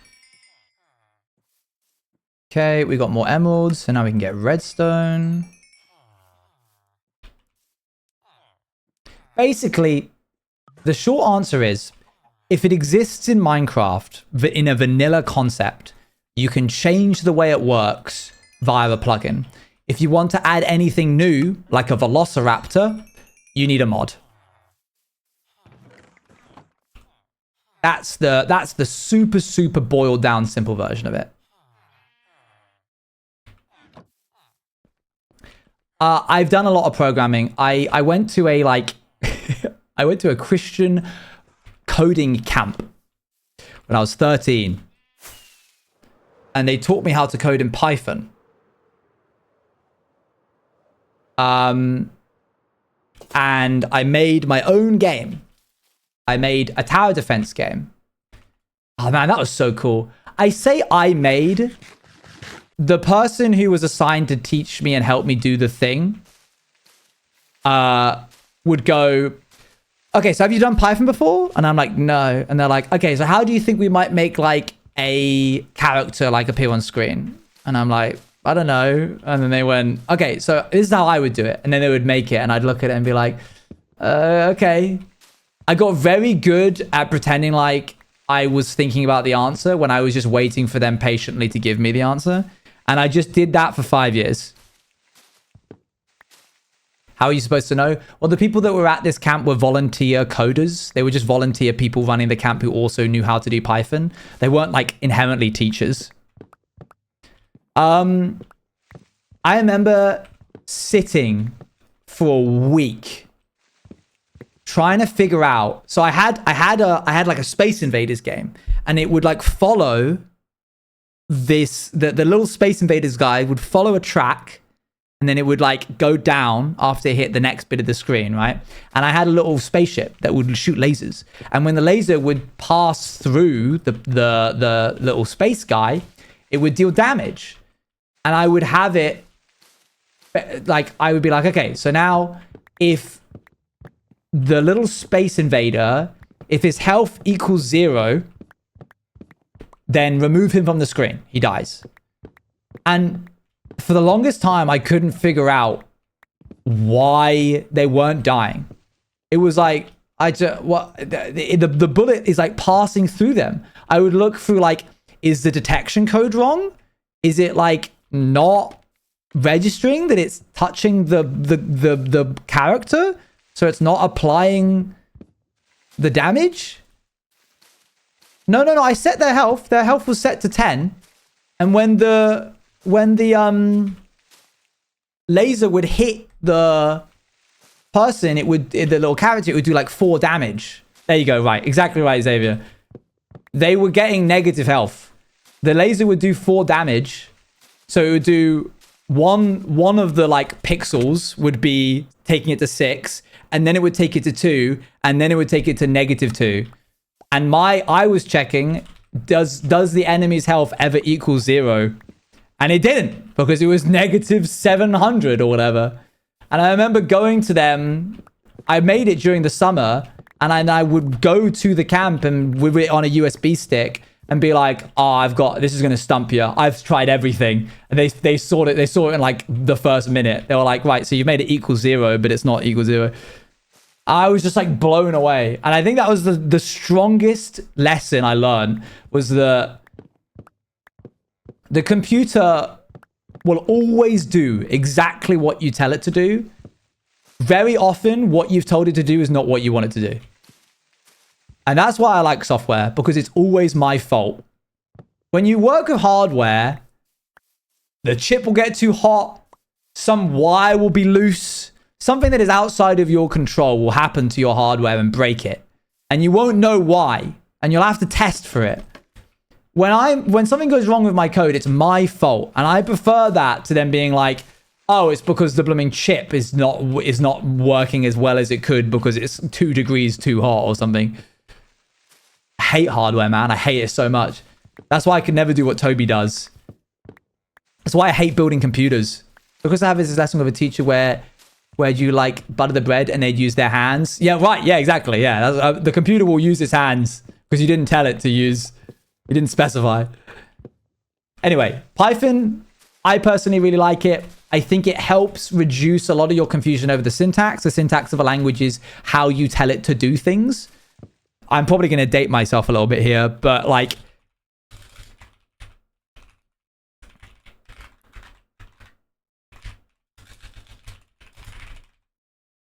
that's Java. That's how you get it to print to the terminal hello world. That's a way you can get it. That's just like regular Java.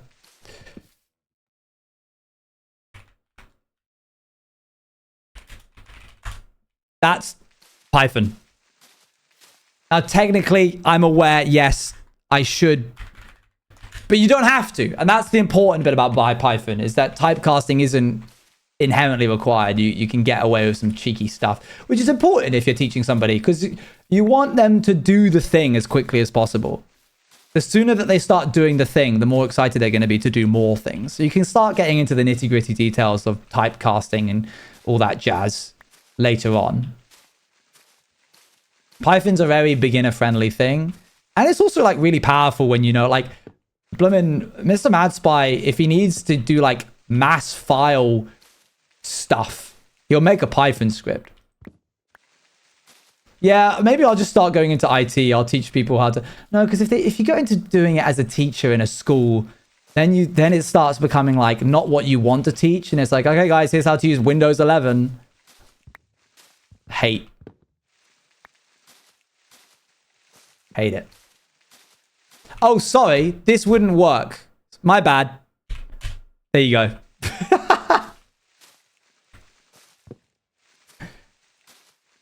My bad. Thanks for not calling me out on that. One of you could have been a real smarty pants and being like, actually, you forgot the semicolon at the end. Because I hate being the family IT support and that's just small scale. Yeah, I bet. I forgot the semicolon. That's my bad.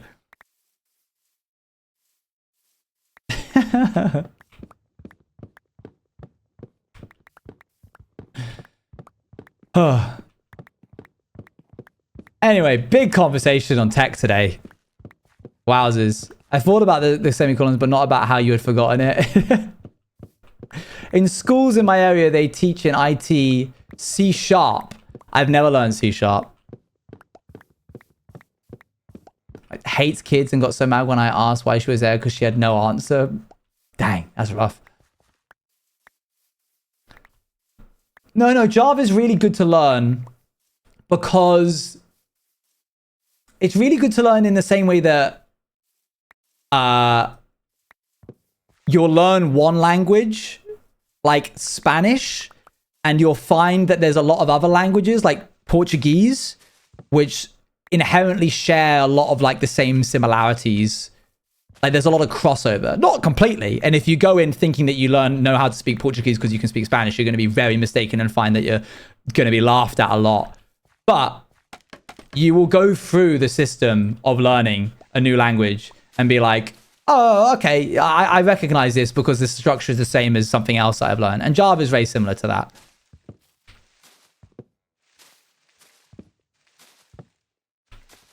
Boop, boop, boop, boop.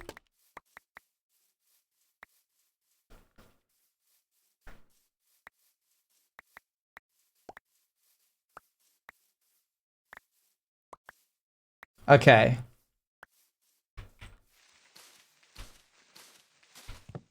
If you don't want to learn how to code Java because it's scary, and I get it, it is.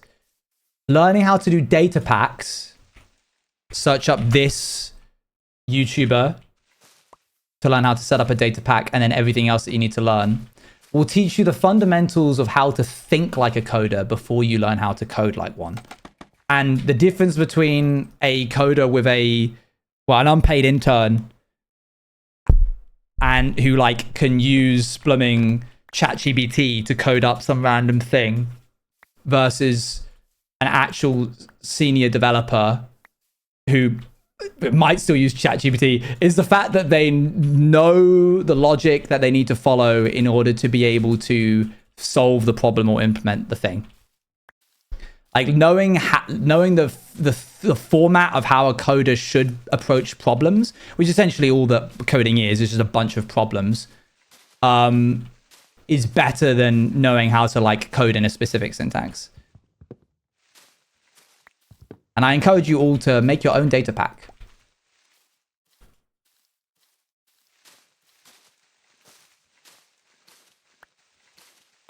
Least of all because like I legitimately have considered at times doing so. Like when I started out on Twitch, I did a series called How to Escape, Escaping the Nether, Killing the Wither Without Leaving the Nether, or whatever. So, I don't know. I forget every time I say it. And in order to do that, for simplicity's sake, I wanted to spawn in the Nether. And so I paid somebody on Fiverr, I think like £7 to make me a plugin that when I load into a world for the first time, it teleports me to the Nether. Hello, well, thanks for following me now. Is that a lot? £7? No, it's, for something like that, no, it's cheap as chips. That's like literally less than a coffee in some places. But what I mean is, I went... I didn't know anything about data packs, but I knew enough to deep dive files. Basically, I had WinRAR. And so I was like, okay, I've paid this person to do this for me. I'm going to actually look at what they did. It was like 4 lines of code. It was like a tick function, a load function, and like one other file. But the difference is that they knew how to do it and I didn't. And that's why I paid them. And they deserve to be paid because they knew how to do it and I didn't. And they went, yeah, sure, I can do that today. And they did. They got it back to me the same day. And what I've wanted to do for a while is see if I can do like a part-time job as a developer for Minecraft with plugins and data packs on Fiverr. And like make a video being like, I became a full-time programmer on like Fiverr from Minecraft or whatever.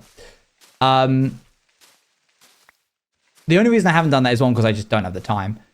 And technically two, the barrier of entry for coding gets lower and lower every month because of aforementioned AI.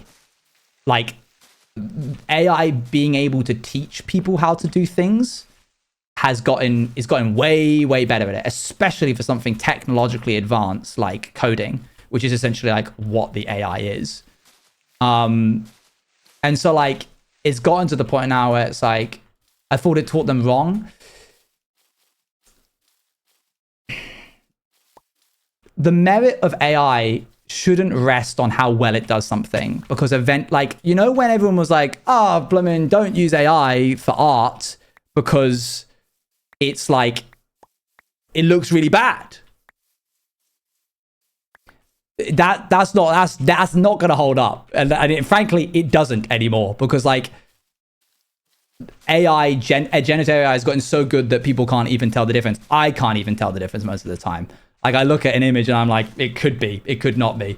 So like, not using AI because it's not good enough has never been a good enough reason.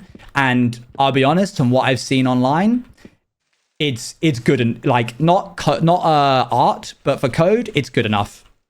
It's already eclipsed. So I know a couple of senior programmers who haven't written a line of code in the past 4 months because the AI can do it faster than them. They'll do the exact same thing the AI will do, but the AI will do it faster than them. And it's a really weird balance where it's like, there was a period of time when artists were like, I'm worried that AI is coming for my job. And in a sense, it was. And probably still is. But there was always something human about the experience of like, there'll always be people being like, oh, I don't want to ingest this art because it was made by AI. AI has already overtaken programmers. Yeah, there's way more reasons other than the merit of how good or bad it is to like not like AI, and the environmental reasons are one of the biggest things. But like, what artists were worried would happen to them for AI has already happened in the coding space.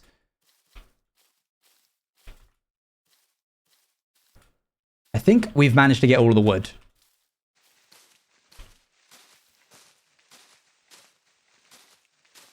So like why I'm bothering saying all of this is, sure, I could set up a Fiverr account where I'm like, okay, I'm gonna like, you pay me, I'll make a plugin for you.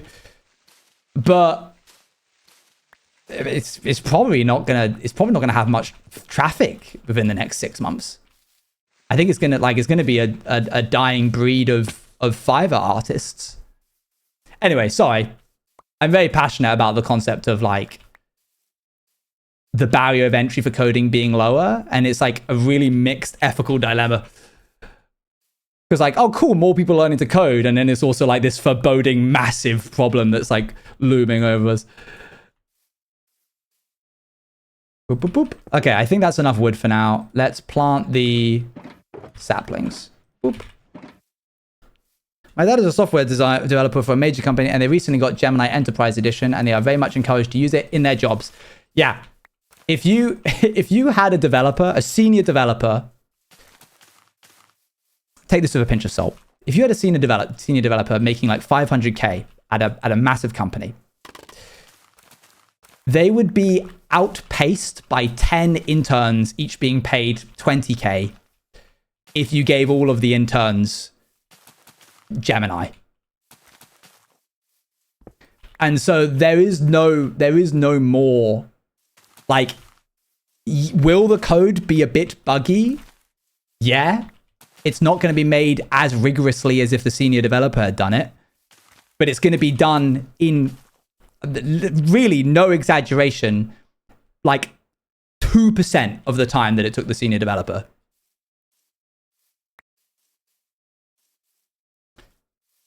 So why would a company not make use of that?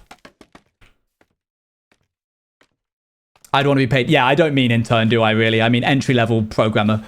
I think that even though I would never want myself to use AI to learn coding, I learn best by both doing things myself and by hearing someone explain to me, asking questions. That's one of the strengths. That's like one of the few core strengths of this like concept of learning is that like one of the ways that we've failed those in education is that we have not given the teacher the resources needed to be around all the time for the student to ask questions. One of the best ways to learn is by asking questions. I've learned some things that I never would have if I hadn't have had like some kind of model where I could be like, I don't get it. I just don't, and no one's there's the resources aren't available online. And if I just ask this, I'll get the answer. So like it puts you in a really difficult situation. Because these models will answer your questions. The Socratic seminars weren't enough. No. And so like what you've essentially got is a question answerer in the pocket of everybody now. It's going to be a weird 10 years, guys. I genuinely don't know what it's going to look like. And like, and what it does, another reason that I've seen it like bloom so much over the past 3 or 4 months is that you ask questions without any sense of embarrassment. When you have somebody teaching you something, I think there's always a slight element of like, I'm using up this person's time, I'm wasting their time, I'm embarrassed for not getting it. And that doesn't exist. I'm trying to be like a very middle of the ground, like trying to weigh the merits versus the like environmental impact. Unstoppable force meets an immovable object kind of thing. I'm not vouching for it in any way. Please don't assume that of me. I just think it makes for a very interesting conversation on where people are going to be learning from in the next 10 years. Like, I had Mr. Mad Spy. You don't. And so the only reason I see fire is because I stand on the shoulders of the people that have taught me. What if somebody doesn't have access to somebody who has done it all already, kind of vibes?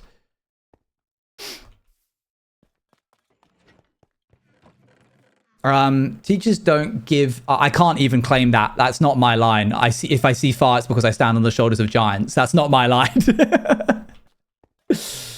I can't trust the accuracy. I think you need to do research on a different reason not to use it, because there will be a point when the AI is better at solving problems than some of our greatest minds. Don't because of the ethical concerns, don't because of the moral concerns, but if your whole ethos lies on the linchpin of it's not very good, there'll be a day when it is. Bring back that white guy with a robot and they're gay or whatever. I feel like that's a reference that I don't understand. Yeah, for me, the environmental impact overrides any of the positives, and that is absolutely fair. That is 100% one of the strongest, if not the strongest contender.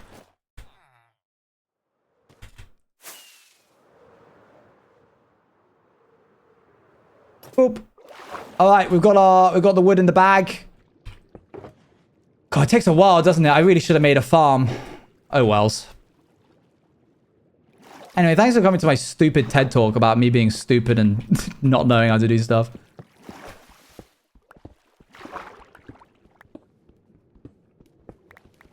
The water consumption thing is a tricky one.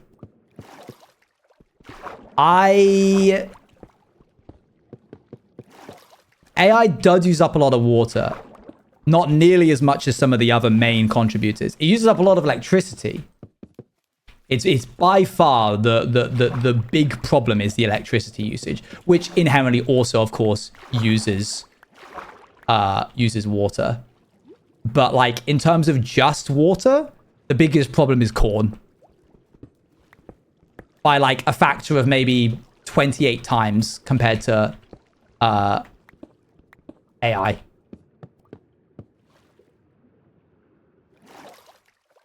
Not the corn. Corn bad.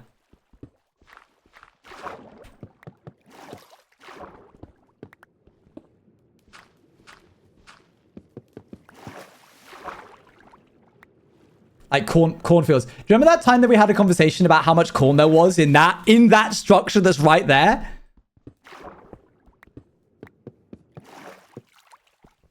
Daughter of a corn farmer. You're the problem. Did you know corn sweats? You remember this? So it turns out, you know how we had a big conversation where it was like, oh, wow, there's a lot of corn in America. A lot of corn. That was some strange foreshadowing to what I learned later on, which is the biggest use of water by a long margin. It ain't even close, is corn. I'm very much generalizing here. I want to say like 40% of which goes towards feeding cattle, like farm, like meat production, agriculture, animal agriculture. The other 40% goes towards making corn ethanol, which we burn to fuel our cars. I think 1% of it is eaten by humans, which is crazy and was pretty vindicating for me that the biggest consumption of water is still, oh yeah, car usage, like fuel and meat. which has been a problem for the longest time. And it's no longer topical. Veganism is no longer topical because AI has shifted into the limelight. And so people are like, oh, AI really, really bad. And yes, it is really, really bad. But also, it's still the meat and fuel that's just as bad, if not worse. We're back on corn again. It just full circle comes back to corn. All roads lead to the cornfield. Do you see that burger made in a lab? We cannot get lab-grown food fast enough. Get that in me.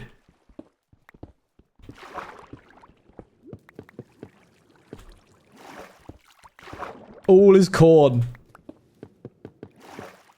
Oops, all corn. But, and it's a very big but,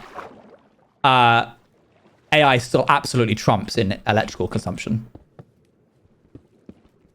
Like, corn has nothing on electrical consumption. Big shocker.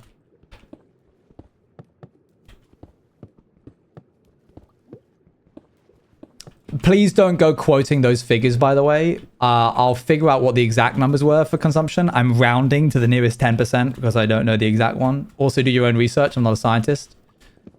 And please don't let me dictate your moral views. Goodness, I'd hate that. Never use me to align your moral compass, chat.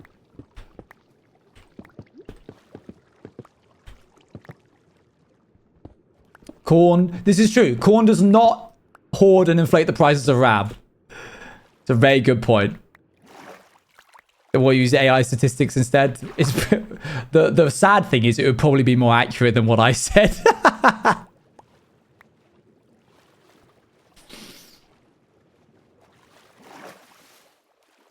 feel so awful for eating meat, and I made the promise that once my doctor says it's okay. I think there's a really interesting fallacy where people think that because they can't go full vegetarian that they won't do any. Like, you see the whole like, oh, if it wasn't for eggs and cheese, I would be vegan. To which the answer would be then, of course, then just don't then be vegan except for eat meat and cheese. But there's like a general like in it all or not at all kind of vibe.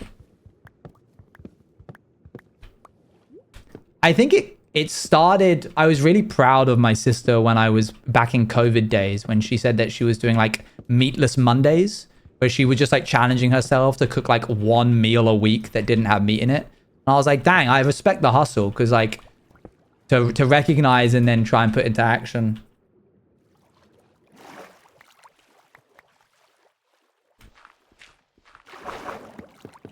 Boop, boop, boop. For nearly 7 years. That's commitment. Good job. But also, don't like, you know, don't beat yourself up about it, chat.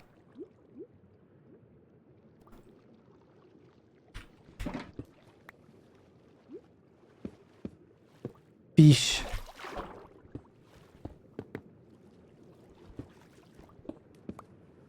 I need the stuff that's in it. I'm scared of meat-borne diseases, so if I didn't need, I'd leave the meat behind. Yeah, I get you. That makes sense. I think... Oh, goodness. Yeah, this is my 10th year being vegetarian. This is... No, wait. No? Oh my gosh, I'm 28 already. Okay, sorry. I've already passed it. I lost a year of my life last week in bed. I think I was, like, being cutesy with Luann. And I was, like, midway through being cutesy. And then I paused and was like... Oh, man, I'm 27 years old and I'm talking like this. She was like, baby, you're 28.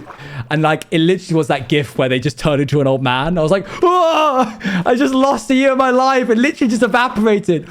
I felt like a raccoon with the cotton candy washing it in the river. And it just like, It's genuinely horrible. I hope you never, I mean, you will experience it one day where you forget your age. Where you've lived enough years that I don't care about your age. Don't tell me in chat what your age is. I don't want to know. But there will come a point where you're like, oh, wait, I've forgotten my age. No!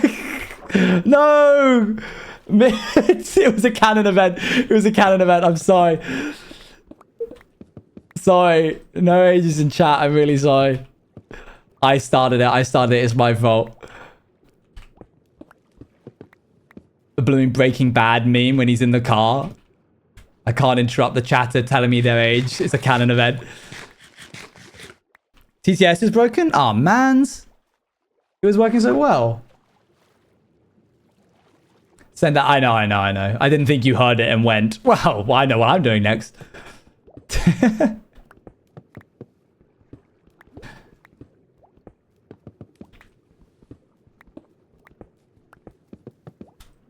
What do we call this? What do we call this VOD chat? I've started a new process where when the file is recorded and saved to my hard drive, it forces me to name it there and then. So it's been really easy.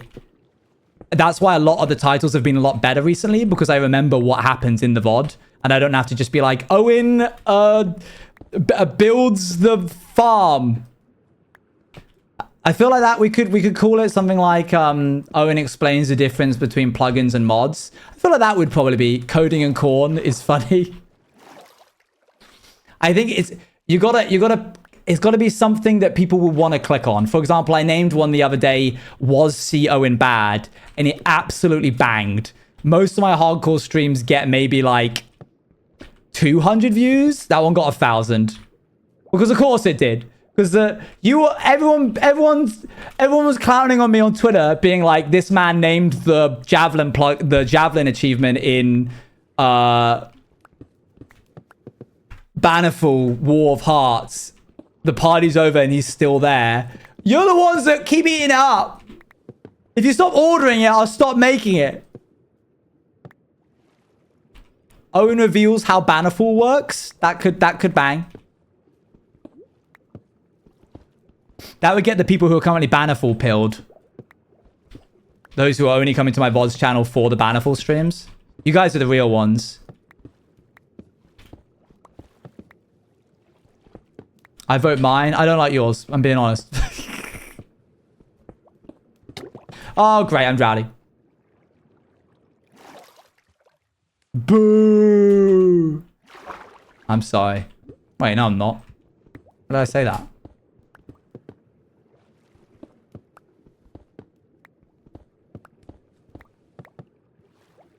The VODs channel was my most watched channel this year. Zooey. Hi, by the way, here. Still watching the VOD. Pop that there. I see a wolf. _wolf has gifted Whoa, look at this. Chat. What's the chance of this happening? What? Look at that. Thank you for the gifted sub.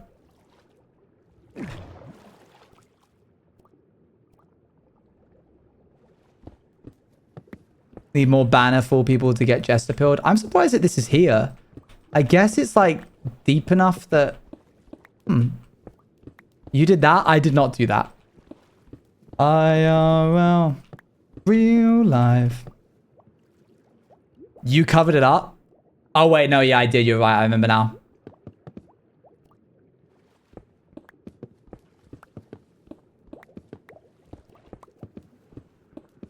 I finally got the art done for the thing I need to do for my Bannerful stuff.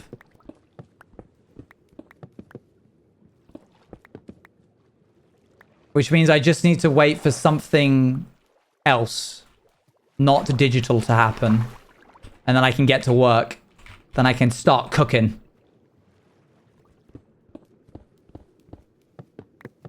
You didn't see? I didn't see. And I shan't be bothered to go back.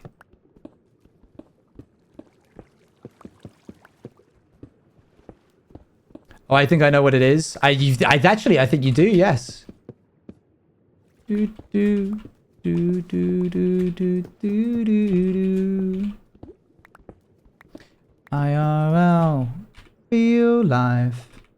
Let's see it to believe. The age is really showing.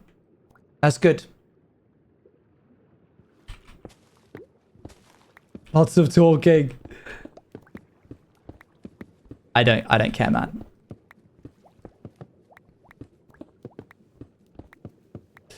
Boop. When people make fun of my age, I have this like quiet vindication. Like a sort of peaceful dog gif moment, the one with the sunset. Knowing that they will one day reach the level of decrepitness that I am. And people will say it right back to them. A universal equalizer that they cannot escape. And I go, yeah, it's gonna get him. It's gonna get him good.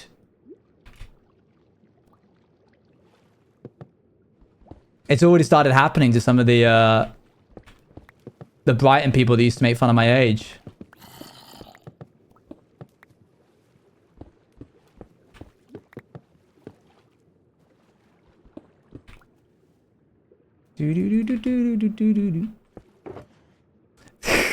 Thanks, Paul.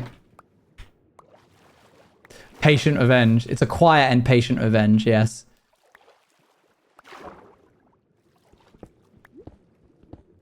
Has anybody here seen Avatar? What is it called? The Fire and Ash or whatever? Since we last spoke about it. Some of his friends thought I was his mum. Yeah, I haven't. Still on my watch list? No, yes. A few of you have. It's good, right? Too busy giving people the popcorn to see that movie? Fair, fair. Wait. Surely you've been on a showing of it in the projector room. Can't you watch it then? How did it come to mind? I think I said the words, yes.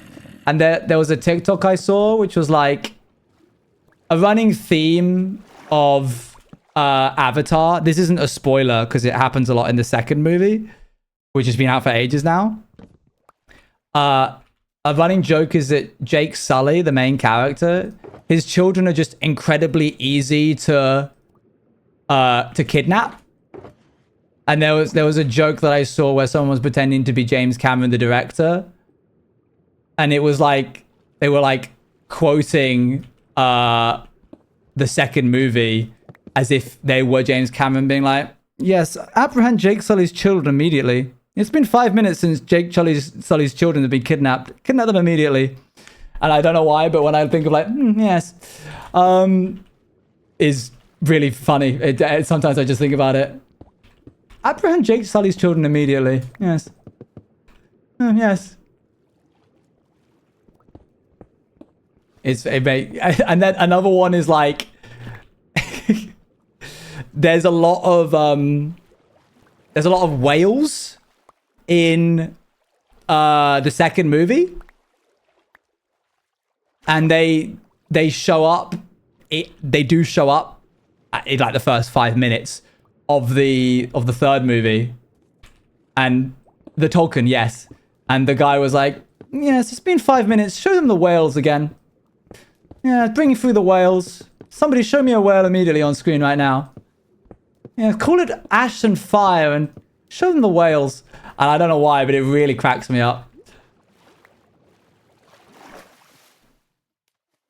Good TikTok, funny man. It's a little vocal stim for me.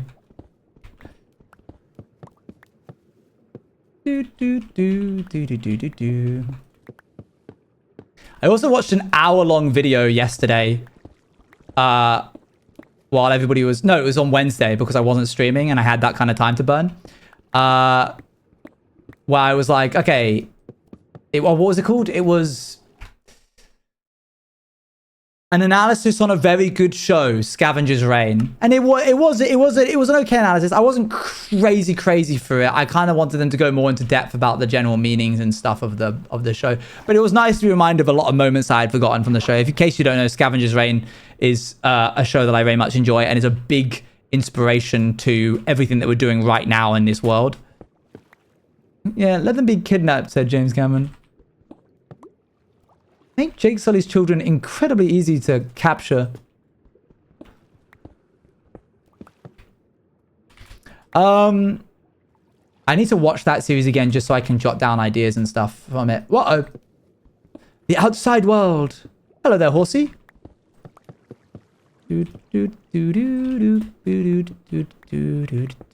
Man, I didn't think that this ravine was going to add an extra like 7 hours.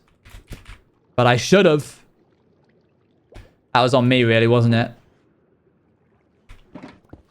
Is that the Keep Your Shoulders where they did like 500 things just to pretend to be back home for 10 seconds? That was from the short film that then eventually led to the series. They need to be kidnapped again. Let me grab some air. And we've still got to do all this! Ah! Oh, why, Owen? What is wrong with you? You just want to start streaming Minecraft? Start streaming it. You literally can't learn until you actually start. So get to work sooner rather than later. Oh, guys. I fear it's Jova for me. Seeing that there was a whole another half top rather than a place, who cares if it's all 1 block smaller? I mean, I guess... No. I know it's 1 block smaller.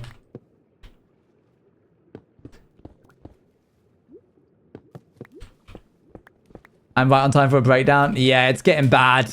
There's so much to do.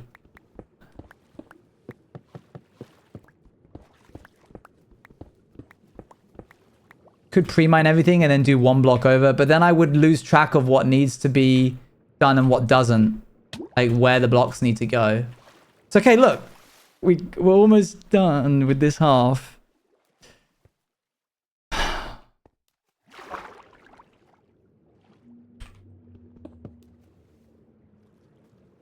Was I meant to be mining the andesite? Oh, done it now.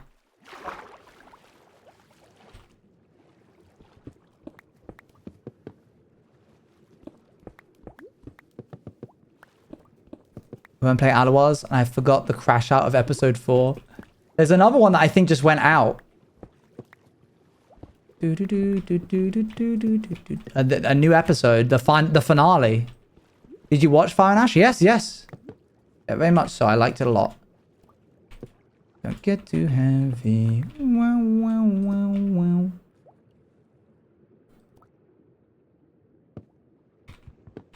Boop. Yeah, the finale should be out by now.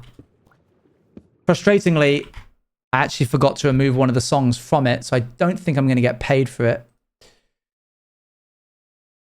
Yeah, it went out already. Dang it. Let me see if I can snip that bit of the VOD out. Trim out segment. Boop.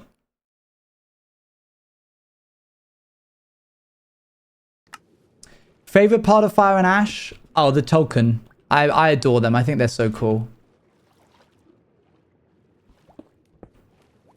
You guys know me. Whales are one of my favorite animals. Hence the whole space whales thing that got Avi involved in the community in the first place.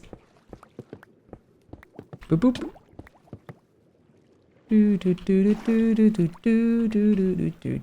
I just like big animals. Like elephants and whales, I think elephants and whales are so cool. I wish there were bigger animals in Wales. I was there before that. My mistake, sorry. It would be so cool if there was a bigger animal other than whales. I know it's kind of like basically impossible.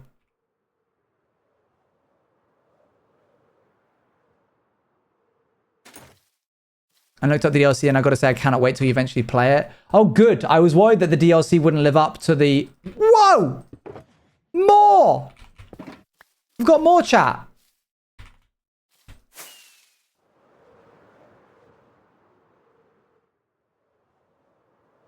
Yippee! We've delayed needing to go and do the thing for a little bit longer. Okay, I'm gonna try and do all the bits that need the logs. Is it worth it? Do do do do do do do do do do.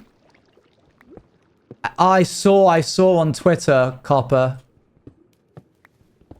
Do do do do do do. You had the 2x. The 2 X's over your system. That's big sad.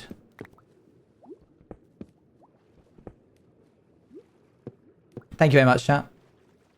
It's the same for Jasant. Oof. I hope that you get cool new computer one day.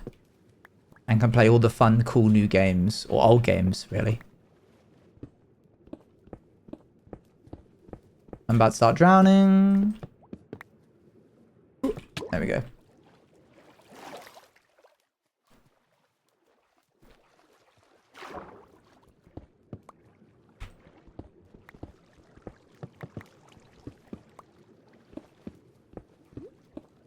I need to 100% Jasant. Do you? Do you need to? Is that a thing? I've sometimes wanted to consider myself like going into the whole achievement hunter thing and trying to just get like the most achievements. Pick a game and don't stop until I 100% it. The closest I think I've gotten of that is Darkest Dungeon. And even that isn't that close. Only because I've played it so much that I've gotten like a lot of the really difficult niche things.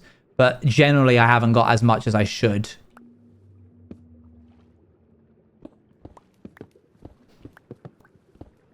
The closest I could get is Chivalry 2, which just requires you to get like a lot of kills in the game. Like you don't need to reach a certain rank or do some kind of ridiculous feat. Like it's just basically like kill 1,000 players with a bow and arrow, kill 1,000 players with a long sword. So you just like jump from class to class, collecting it all. Yo, Kata, thank you very much for the raid. Hope you're well. Hope the stream was good.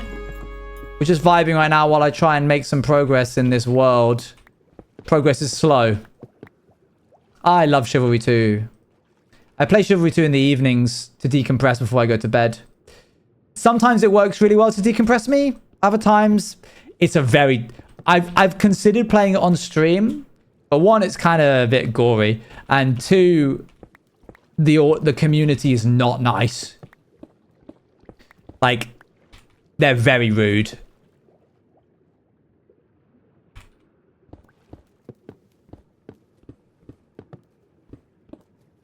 I thought Overwatch was toxic, but get into a Counter-Strike game, like a Counter-Strike lobby or a Chivalry lobby. Boop, boop, boop. I wanted to enter the newest Dynasty Warriors game, but that came over DLC, which added a bunch more achievements. Ugh. I like Agatha. But of course I would. I'm basically Agatha. So the reason why you guys haven't seen it yet, but the assets, there's a couple of secret assets for Bannerfall that have yet to be shown because we are trying to figure out how to work them into the game. And we're currently still on the process of it. But there's like some actual canon designs for the two kingdoms. And the Blue Kingdom ended up choosing blue and gold. And the Red Kingdom ended up choosing red and gold. Which I thought was funny. And the reason why that came about is because I had just started playing Chivalry 2. And I said to people, like, there wasn't really much progress over what the design and concepts of the kingdoms were going to look like. So I went into my kingdom planning chat and was like, all right, guys, listen. Red or gold or black or gold? No. Red or gold or blue or gold? Pick. And we took a vote and we ended up being, by one vote, the Blue Kingdom. We almost were the Red Kingdom. And then when what is now the Red Kingdom had to pick, because they picked after us, they ended up like overrunning a little bit, and it ended up being like, okay, we need you to pick a design and like a color scheme. They basically were just like, well, let's just do the opposite of what they're doing. If they're going to be the Blue Kingdom, let's be the Red Kingdom. And then that's how our colors came to be. But it was ironic that they could have chosen yellow or green or orange or whatever. But now when I play Chivalry 2, I just see, when I see the Agatha and Masons, I just see Bannerfall. And I'm like, yep, there's the Red Kingdom, there's the Blue Kingdom. And it works because the Blue Kingdom is like seen in the game of Chivalry as like honorable, stood the test of time, been around for ages, Agatha. And then the Masons, the betraying, nasty, rebellious younger brother of the like courteous and kind Agathas. Why did you pick a logo that's so hard to design a thumbnail for? A logo? You mean the Bannerful logo?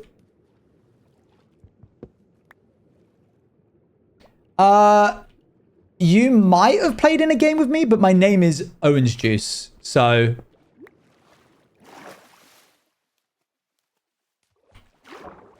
It fits nicely in a thumbnail. Oh, come on. It's basically just a square. That's not that bad.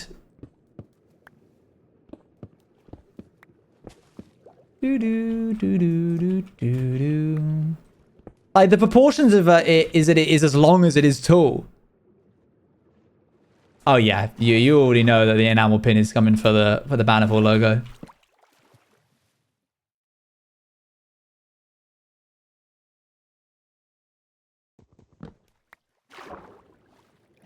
Okay. It's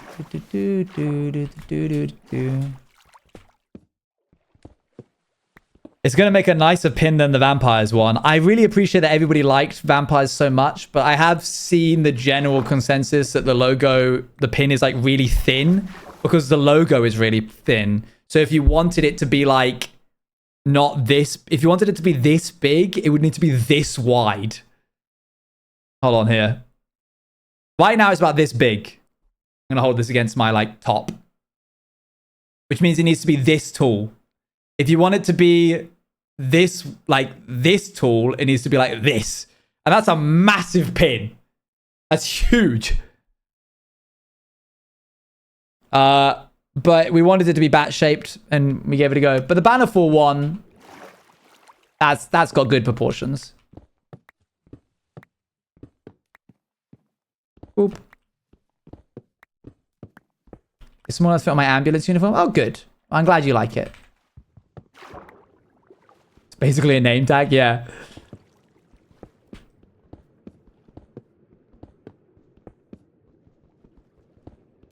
I'm excited for it. We're getting there. We're getting there. 3,600 orders there ended up being for vampires, which dwarfs the nearest amount that we've sold by about like 9 to a factor of 9 or 10. 3,600. It's yeah.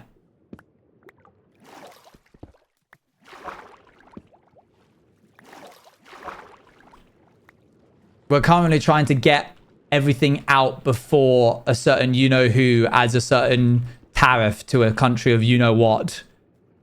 Because that's currently back in discussion again. An additional tariff. And it'll win into Bannerful? No, we're making sure that we're being very clever with our investments, and not investments are like what we're using it for and everything. I want to know the answer to that. What's that? What is the rarest piece of PAL merch to date? Oh, I could find out for you. Hold on. Okay, this, I can't believe that this is going to be told in a stream, this niche. Okay.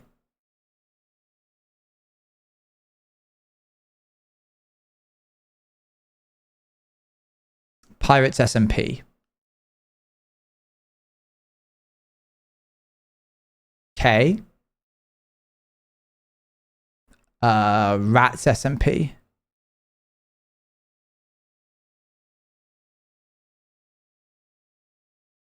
Okay.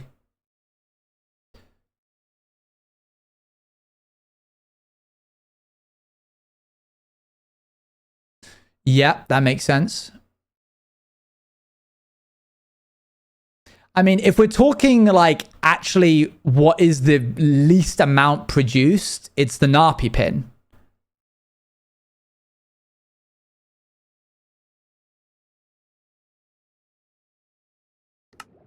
Because that was only produced for anybody who ended up purchasing enough Narpi plushies.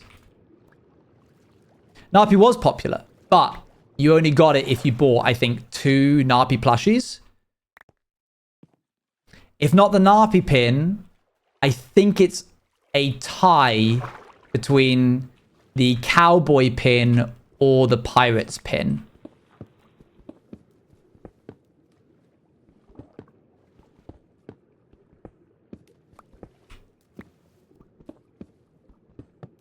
Oop. It's not that pirates wasn't like quote unquote popular. It's that there was a fair amount of pirates merch. You had all the posters and then the crappy plushie and then the crappy pin. And so there was less of a demand for the like logo pin because people were purchasing crappy plushies.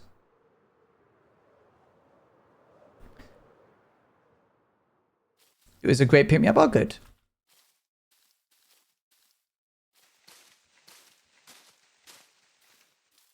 Okay, I'm just gonna chop down these like this. Pirates did. Bannerfall is gonna have a fair amount of stuff as a heads up. We entered Vampires in a state of not really knowing how popular is this going to be. It was a risk. We'd never done a YouTube series before.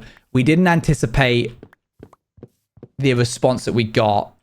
We were also not in an incredible place financially, and so we're very much like not wanting to take any risks financially. None of those problems exist in Bannerfall. It doesn't matter if Bannerfall doesn't live up to the same amount of hype that Vampires did. We are able to push the boat out a little further than usual. And if it doesn't end up like, if we don't sell all of the merch and we end up making like a slight loss on it, we're not like in the red. So I think people are probably going to look at the amount of merch that we produce for Bannerfall and go, why did we not get this for Vampires? But, you know, hey ho.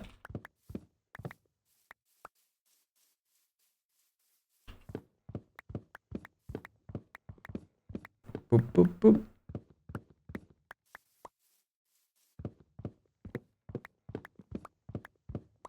I think people will enjoy the Bannerfall merch.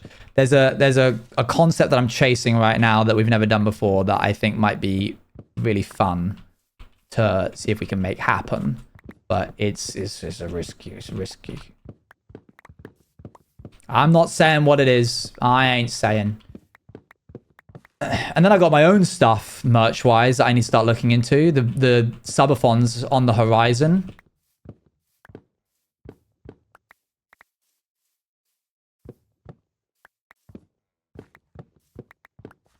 Boop, boop, boop.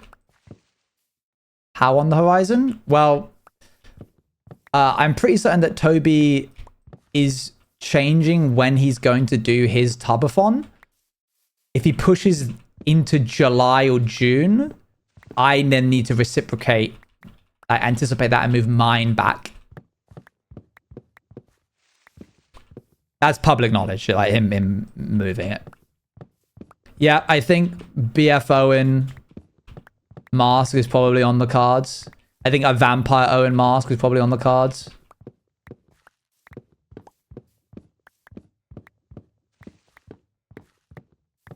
Boop, boop, boop. Seriously, so end of summer juiceathon? I mean, it really just... If he ends up... Like, the thing is, it's so impossible to anticipate Toby's movements because of how erratic he is. I love him to bits, obviously, but like I don't know what he's thinking most of the time in terms of when he says, "Oh yeah, we're gonna do it like later." Like that could mean in a year or tomorrow. So he normally does his subathon in March. So when he says later, April, May, okay, he probably wouldn't do it around TwitchCon, would he? So early June. Okay, would he do more than a month? In which case, July for me. Oh, if he does a month and he does end of June, then that's the whole of July. So August? Do I do mine before? Do I like anticipate him doing his and do mine like early June? Why are you so keen on adapting yours? I have committed myself throughout my career to not moving over just because another content creator is in like a certain space. So what I mean by that is back in the Dream SMP days, people would like complain being like, oh, I went live and then Tommy and it went live on Dream SMP and my viewership like crashed into like from like 300 to 75. This is the worst of days. Oh, woe is me. What an unfair thing to happen to me. And I never got that because it meant people were, and I've said this on Creator Camp, were inherently making space for Tommy, where they were like, okay, Tommy said he's going to go live on the Dream SMP at this specific day at this specific time, so I'm not going to go live on this specific day at this specific time because I don't want to have to contend with Tommy in it, which is a paradox. It's a self-fulfilling prophecy because now the only people that ever watch you are people that watch you when Tommy isn't live. So I would go live same time every day, every week, regardless of what was happening, and my viewership would suffer from it. But it meant that I accumulated an audience that were the type of people that weren't watching Tommy in it and wanted to watch me even when Tommy in it was live. That being said, the Tubathon is a pretty big thing, and I enjoy being a part of it. And I would prefer to not have to consider what might be happening to my own analytics based off of the Tubathon happening. Best perhaps just to kind of gangway a little and let him have that slot. Most people can't go live on MCC if they aren't in MCC. I may be wrong, but it's something I've noticed. Oh yeah, I think there's a general air of like you avoid that time slot.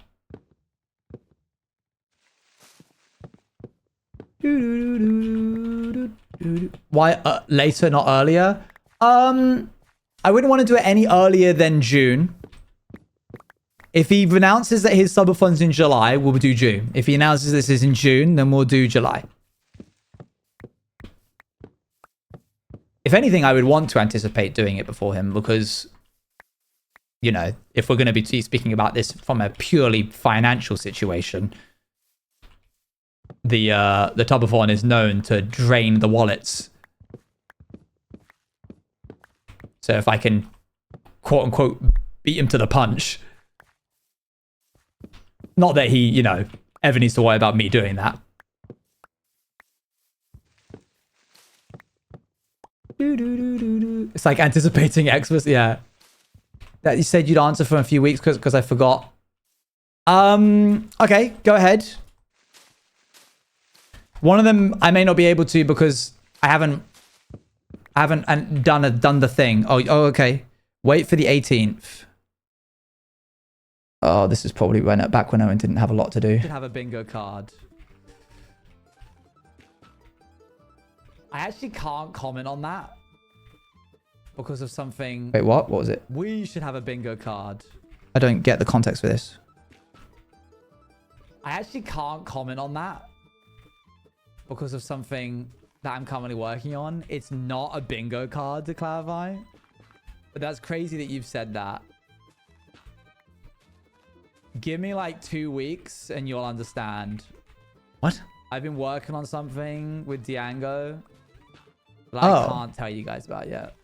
It wasn't to do with the bingo card. It was something to do with what Ravel said. Isn't it the stamps? No, it wouldn't have been the stamps. No, it's something else that I'm working with Diango. Hold on. Let's play What Did Owen Promise to Tell Chat X amount of months ago and forgot. We're up to 12 months aka 1 year. Technically it was 6 months, but then you said another 6 months, so oh, it's I know exactly what this is. Yeah, me too. 2 hours 28 minutes into the 27th. No, I already know. 2025 is the timestamp, but you make the realization at 2 hours. No, I know. So you may want to put it on 2x speed. No, I know Legend what it is. has it. Yeah, I know. Tell how ancient a clip is by counting the amount of Owens on screen. What is it? I can't tell you for another 3 to 6 weeks. It's a monorail. From the 25th. I'm going to assume that's the 25th of December. That can't be the 25th of December. What? That doesn't make any sense at all. Of January this year. I said 3 to 6 weeks, and it's still January, and you're asking me.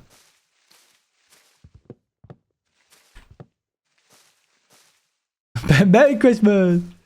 I want to know. Well, it's not ready. Technically, you've already experienced it, but you just don't know that that's the thing. Okay, the thing in regards to Diango, Diango needs a break. Diango's got a lot going on right now. And so I've just put the project that I had going on like on permanent hiatus. So that's just not happening. So just park that in the back pocket for now. And the other thing technically has already happened. You're just not aware of it, but it will be more visually noticeable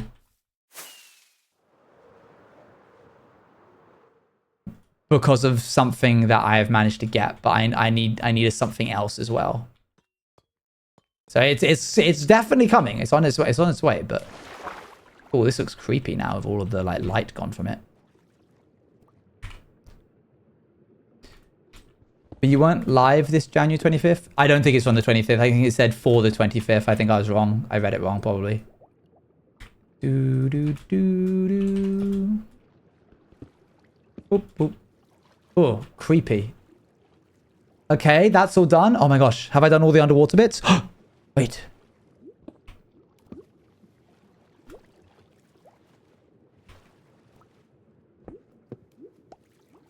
I think I have. Yay! That's all the underwater bits done. Polish off these bits underneath here. I think I'm done with the 100 voice streams. I think it was a really funny the first time, and then it was a little bit still funny the second time, but not as much. And I think I know when to get out while the going's good. So I look at it and be like, yep, that's a fun memory that we have, and not be like, okay, here we go. Yeah, I think there was a general consensus last time it happened for that a lot. It was a very overstimulating stream. I went to the selfish reason of making one specific joke. Can't you just make the joke now, or would it not really carry the same way?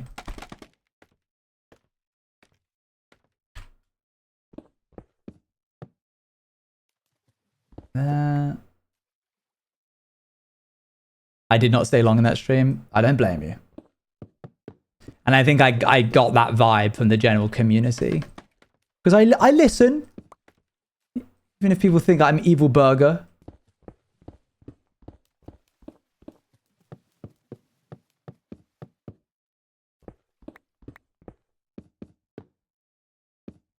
Do do do do do do. Thank you for listening. I did too much listening. It was nothing but listening, really. Do, do, do, do, do, do, do. Hey. Boop, boop, boop. Okay, get rid of that. Just do that. That's easier. Easier shape to do.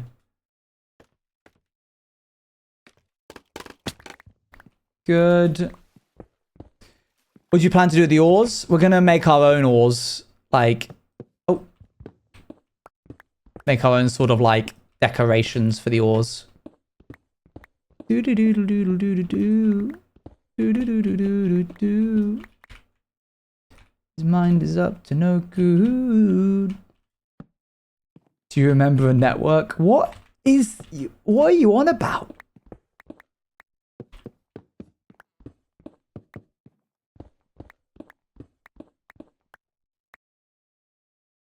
Do do do do.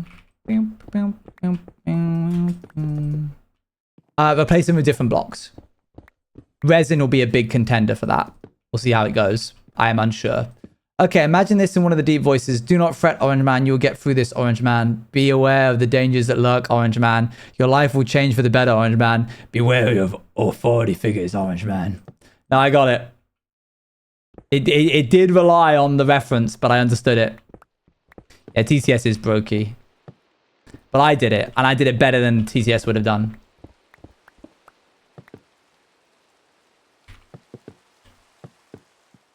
You're gonna be okay, anxious girl. Anxious girl. Make sure you drink water. You are loved, anxious girl. Sometimes I say that to Luann when she needs... Oh, it's the horse! I didn't realize the horse was here. Do, do, do, do, do, do. Yeah, it is a good one. I like that one. Do, do, do, do, do, do, do, do, do, do, do, do, do. Speaking of committing to the bit from earlier and not being embarrassed to embody certain like vibes or like act, quote unquote, for stream, I've got probably one of the most nerve-wracking things coming up that I need to do. It has a very easy potential to be very cringe. But I really need to just... Oh, Tang? I really just need to lean into it. By far, the best advice I can give anybody when it comes to acting is if the audience get a hint of you being embarrassed by what you're doing, they'll be embarrassed by what you're doing.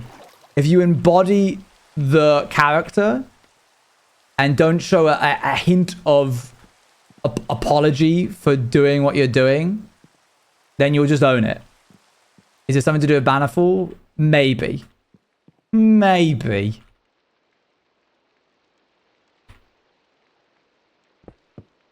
Kill the part that cringes. I will just need to full send it. You'll know as soon as it happens. You'll be like, nah, this is what he was talking about.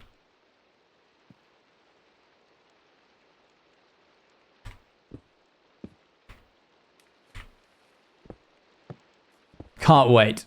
Good, good. I know you can't specifically. You have a very hard time waiting for things.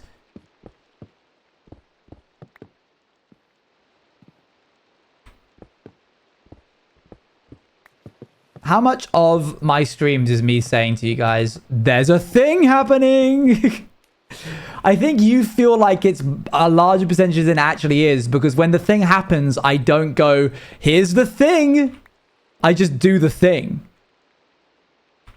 I'm not like, oh, this is a thing that I've been referencing on stream for the past 7 months. It just happens. So there's like all of the build up and none of the like payoff when you're like, the thing that he mentioned that one time. I feel 0% is at TwitchCon because I know everybody there is just as unique as I am. Yeah, I believe that's what the word my mum would use as well. I think unique is a really good way to refer to the TwitchCon goers, of which I am a part of. Okay. Cut it out. Leaving us on a cliffhanger, so we have to come back. That's part of it. It's all just one big retention cycle, but it's years in the making. Okay. Whew, that looks really weird. I showed you this is a clip of you singing in Rats.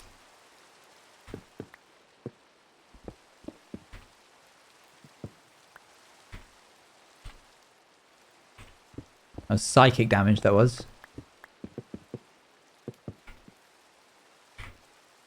Okay, now I just got to do these long pillars.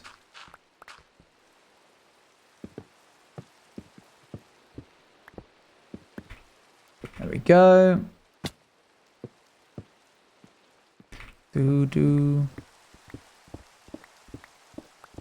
Does anyone have the spare 10k? Please, sir, spare a 10k.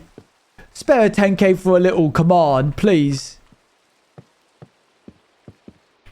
A 10k. It's just not what it's called. A 10k. Teeny Tom. All roads lead back to Teeny Tom. Isn't it Teeny Tim? Oh no, it's Teeny Tom because it is normally Teeny Tim. Tiny Tim. Tiny Tim? Teeny Tom because it's normally Tiny Tim.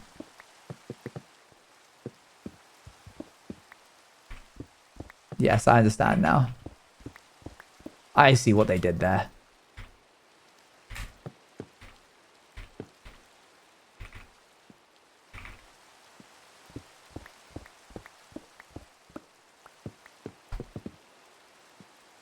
Can the 10k command have links? Probably. I hate you. Genuinely the worst. I know what you're doing because I thought about it. I knew you were going to ask that question as soon as you went, we need a command for it. Minor spelling mistake. Zets of them.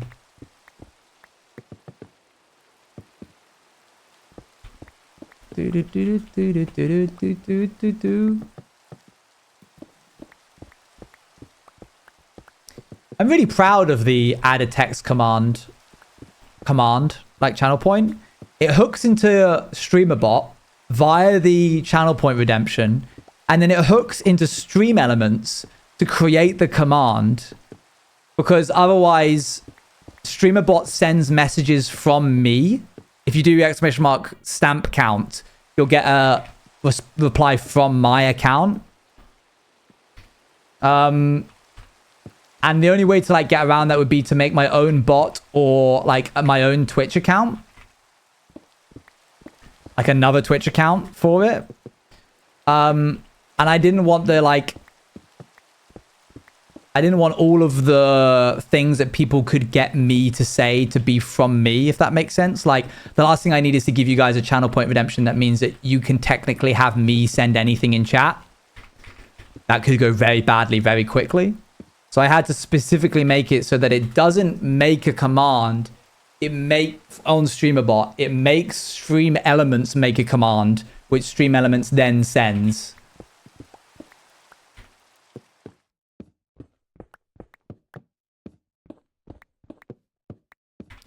I believe we are officially... Yeah, that's it.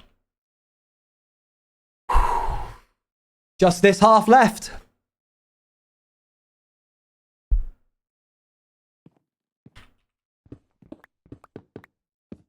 Getting there.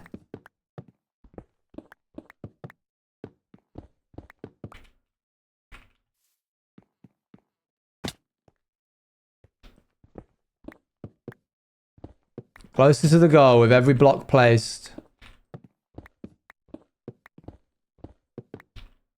And please have a cooldown of half an hour. What's the cooldown of it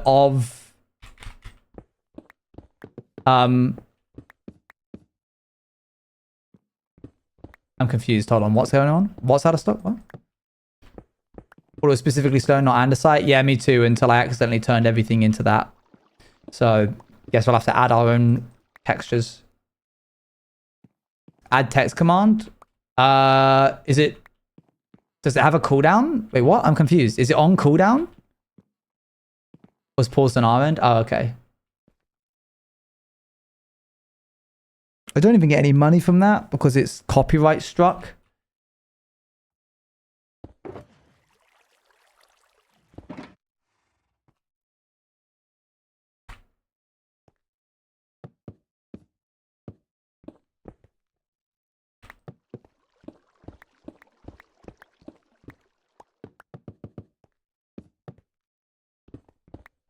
A genius. A genius. That's the level that we're giving out for this these days?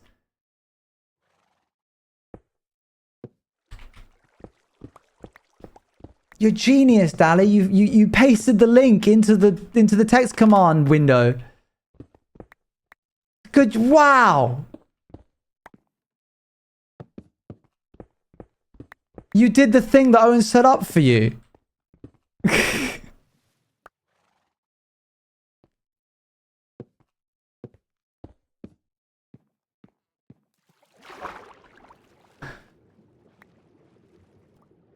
There's the andesite.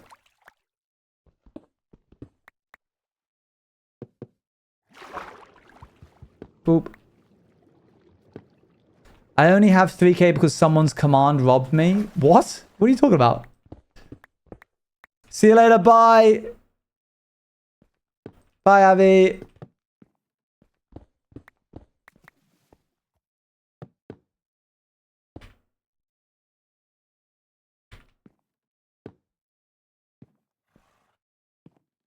Okay, back down under. Boop. Oops. Boop. I redeemed Bruno and was scammed. Oh, stop it. That's ridiculous. You were not scammed. You held it in the next big piece of law for the community. The video is unlisted. Yeah, of course it is. Why would it not be?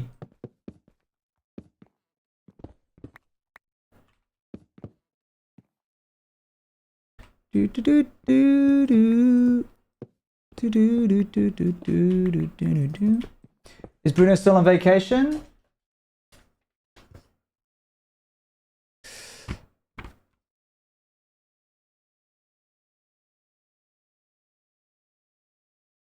Some say he's still on boat. He's still off boat.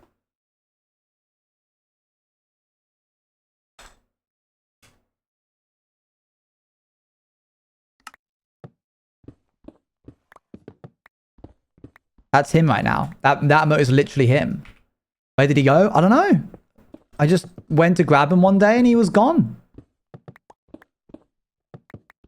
How did you do that text on the paper? I don't know how. Would you? This is from him. I didn't make that.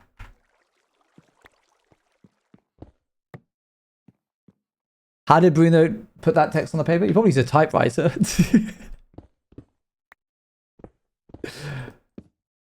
Guys, there's something really important that you need to remember, and this is probably explains a lot of my life. This comes from somebody that's very near and dear to me. It's a saying that I go by, which is that once you have a lot of success, you find yourself a target in many different ways. And that's by Jennifer Lopez. It's important that you all remember that.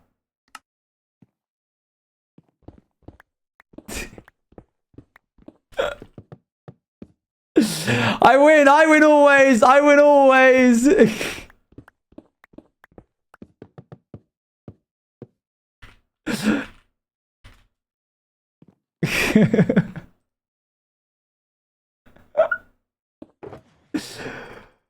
Oh dear.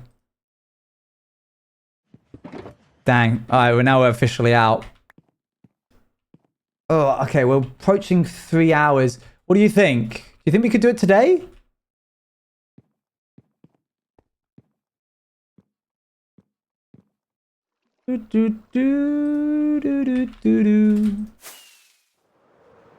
Yeah, I'm not fully convinced myself. Especially because I've got to make dinner.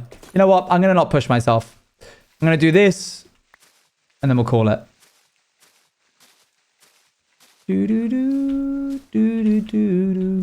But I definitely think next time we will. That'll be the ravine done. And then I think it will be time for us to... Let me grab all this. You know what? This has durability. There we go.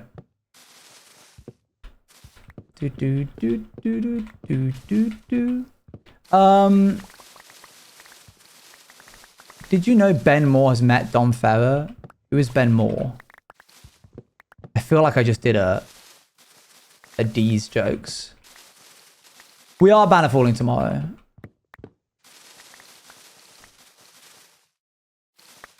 I was going to say that, yeah, I feel like I just very much got.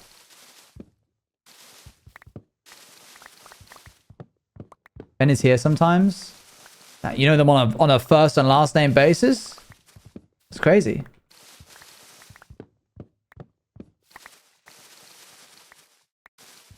Like Lucy Davis? Moot in it. I see. Ben here no more. Why did I assume you knew who Ben Moore was? I'm afraid... I don't know. I literally can't tell you why.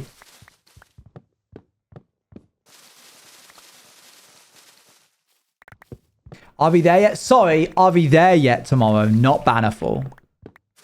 Maybe a little bit of Bannerfall at the end, after Are We There Yet, depending on if it takes us the whole day.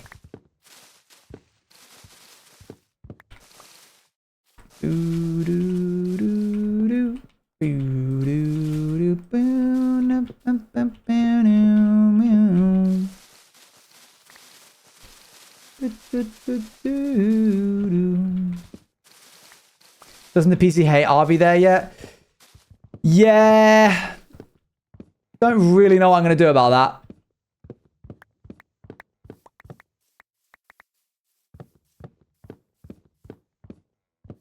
Whenever I'm free to watch the whole streams, it's RV there yet? And I do it on purpose. I literally check your Google Calendar and I go, guys, can we please move it from Thursday to Saturday? I knew it. Yeah, I'm tired of hiding it. It's true.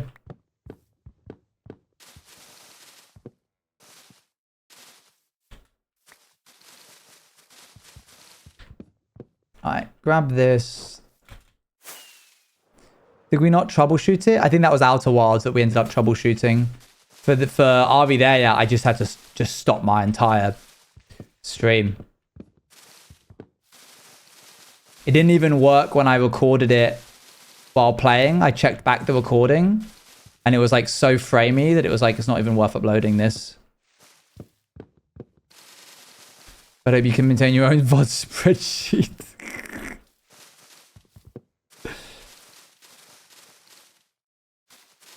No.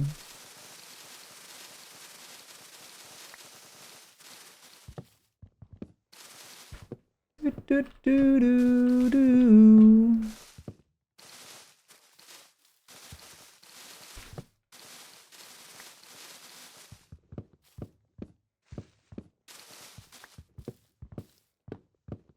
I've wanted to use that one for months. What a gotcha. You got me good. Get out of my inventory. There. And then we'll pop this in here. Got him. Air horn noises. Meow, meow, meow, meow, meow. And do you remember Vuvuzelas? You guys remember Vuvuzelas?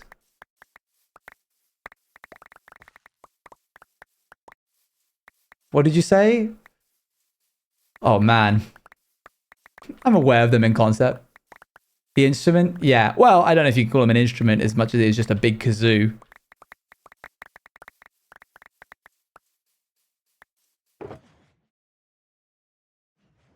Is this the cringe moment?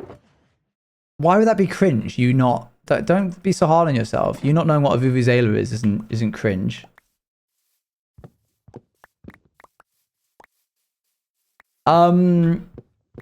It's just a long air horn thing that you would just blow into. And it was like really popular, I think in 2012.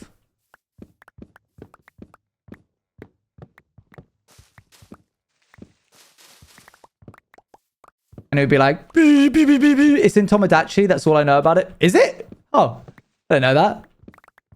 I don't know why I started thinking about it. Oh, because I said air horn.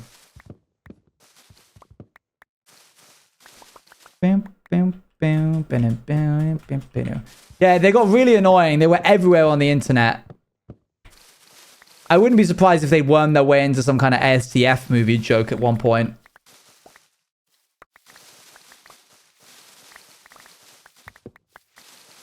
How is it called again? Vuvuzela.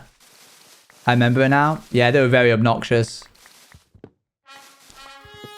Wow. Thanks. Oh my god, guys. Guys, oh my gosh, it's Lemontine. Guys, act normal, act that. So be cool, be cool. Hey. Hi, Lemontine. I mean, Lemontine. NPR, stop embarrassing me. Hi guys, I'm Owen's Juice TV. I play hardcore Minecraft, and I'm a big fan. Big fan. Big fan.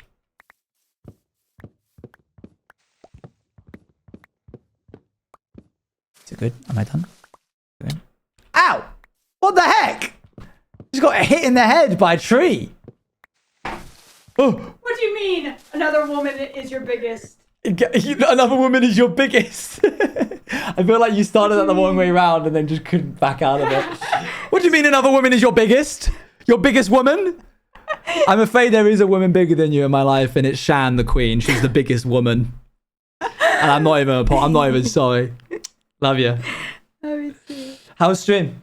Good. Yeah? I did a lot of fishing A lot of fishing? for books Books? and name tags. Oh, wow. You can craft name tags. Oh, Yeah, a piece of paper and wait, really? an iron nugget, yeah. Chat! Why did none of you tell me? What is wrong It's with you? because it's a thing I coded. Oh, take it away right now. I took it from 1.12. No. The whole point we did it was because we Because you wanted name tags? so we have horses. And we wanted to name them. Oh, I'll so take you it guys out. wouldn't, like, if you did take our horses, we would know that they were in fact ours. Because you wouldn't have time to get the name tags if it was fishing. But if you could just craft them, it defeats the purpose. She's a woman who's just found out the entire stream she did. Isn't it on vanilla? Yeah, but it's not on the Not version. on this version. I made it via the plugin. That's But something you can do with plugins. Of course you would do that, wouldn't you? Yeah. That's okay. Could you get dinner started? I'll be finishing up in just a I bit. was gonna put the rice. The rice one's a good start, yeah. Love ya. We spent 2 hours at that river. Oh no. Oh no, I'm so sorry. That's so bad. That's so bad. Okay, this is chock-a-block full of trash. We gotta take it back.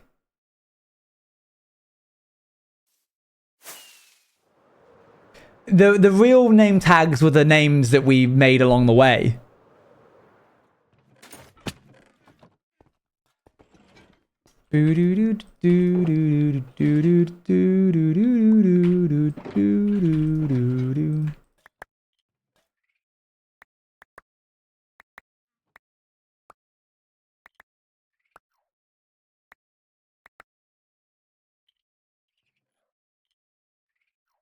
Give me that back.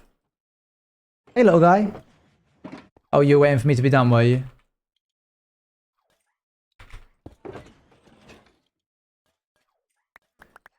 Yes, Afterlaw is one of the new mods. The new mods are doing so well, given that I'm giving them like very little guidance. They've caught me at an incredibly busy point in my life, so I'm just like, go, just do the thing. You can do this. I believe in you to do the thing.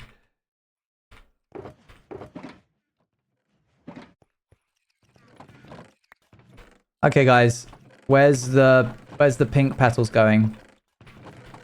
Yeah, they can go in there. Right, chuck that in there.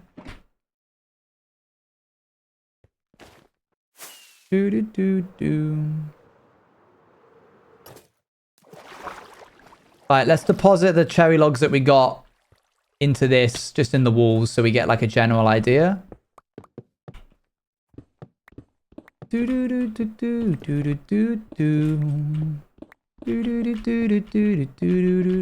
is a horse here. I don't really know what to do with him, I'll be honest.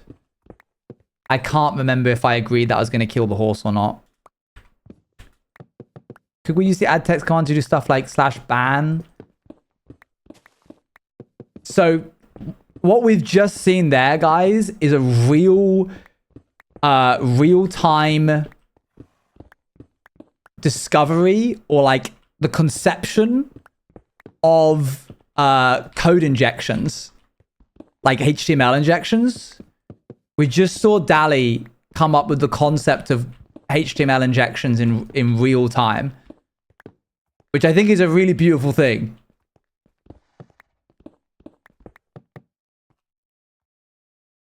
We were talking about coding earlier.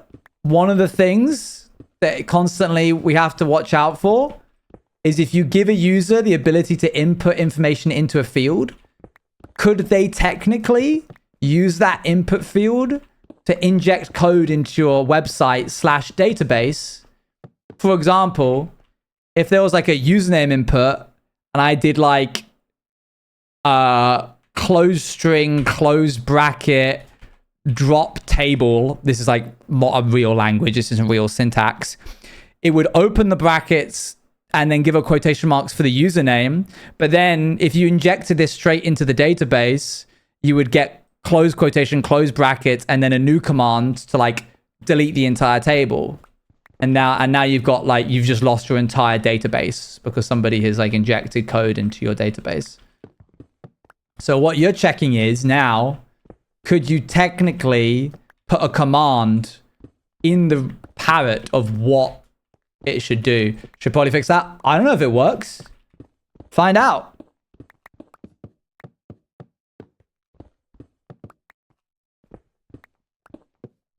/gen? Yeah, I have no idea. I don't know how strong Stream Elements protection is.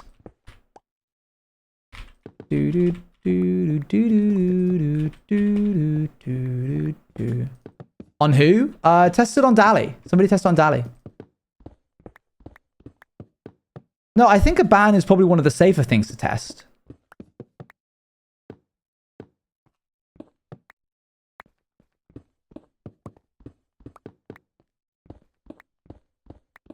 Like /gen, we can just undo a ban. I don't think it's going to be... It's only one per stream. I don't think you're going to be able to do it today. You'll have to test it another time. Don't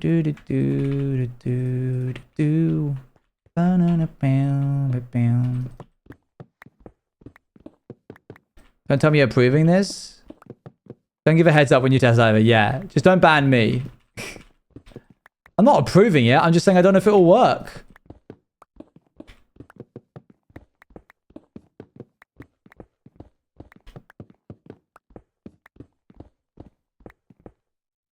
I'd rather a timeout. All right, then do /timeout.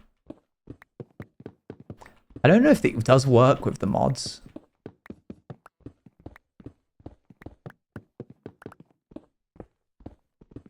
I think still a timeout is probably safer.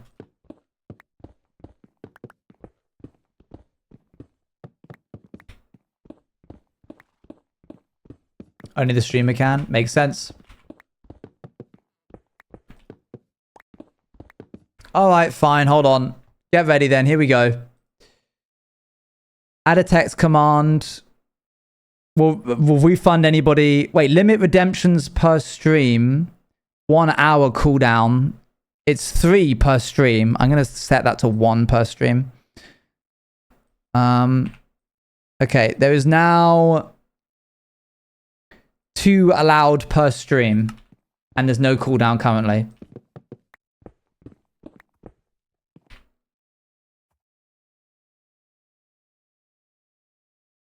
Do do do do do do do do do do do do.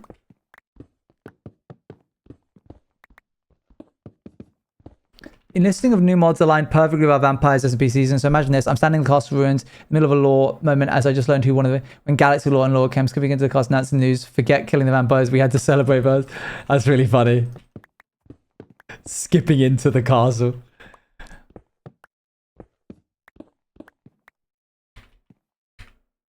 Let me know when you've done it.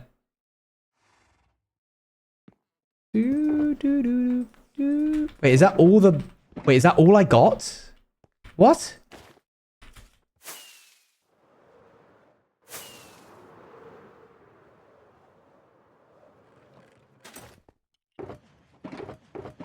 Oh man, I thought we had way more than that.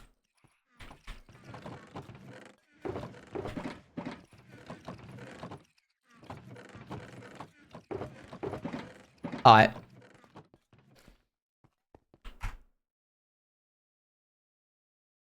Okay, I'll use it. I'll use it. Oh, there you go. That doesn't look like it's worked at all. Oh, wait. Timeout Dali because they're awesome /timeout Dali. Okay, give it a go. Oh my gosh! Oh my gosh! Turning that off immediately. Wait, that's really bad.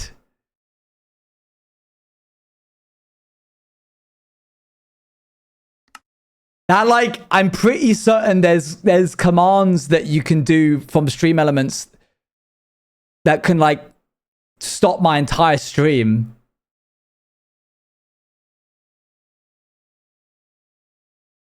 I've disabled that command. I've also turned off add a text command.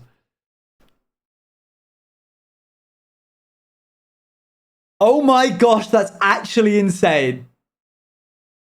There's commands that can unmod a moderator or mod someone. That's crazy. Well done. What a security breach. This is like us finding out that the key. This is like us finding out that the key to the backroom staff area of the Juice Cafe works if you show a picture of a key to the lock.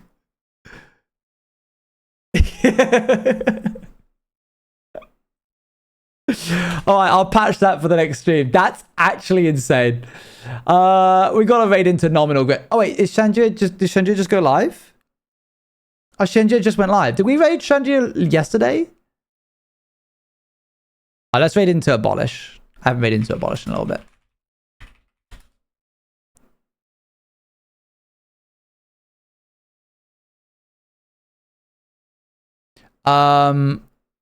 Boop. All right, this was very fun. Thank you. I need to go make some dinner. I appreciate all of you. I will be live tomorrow with RV there yet. Say hi to Abolish for me. Thank you for joining me. Bye, bye, bye, bye, bye, bye, bye, bye, bye, bye, bye.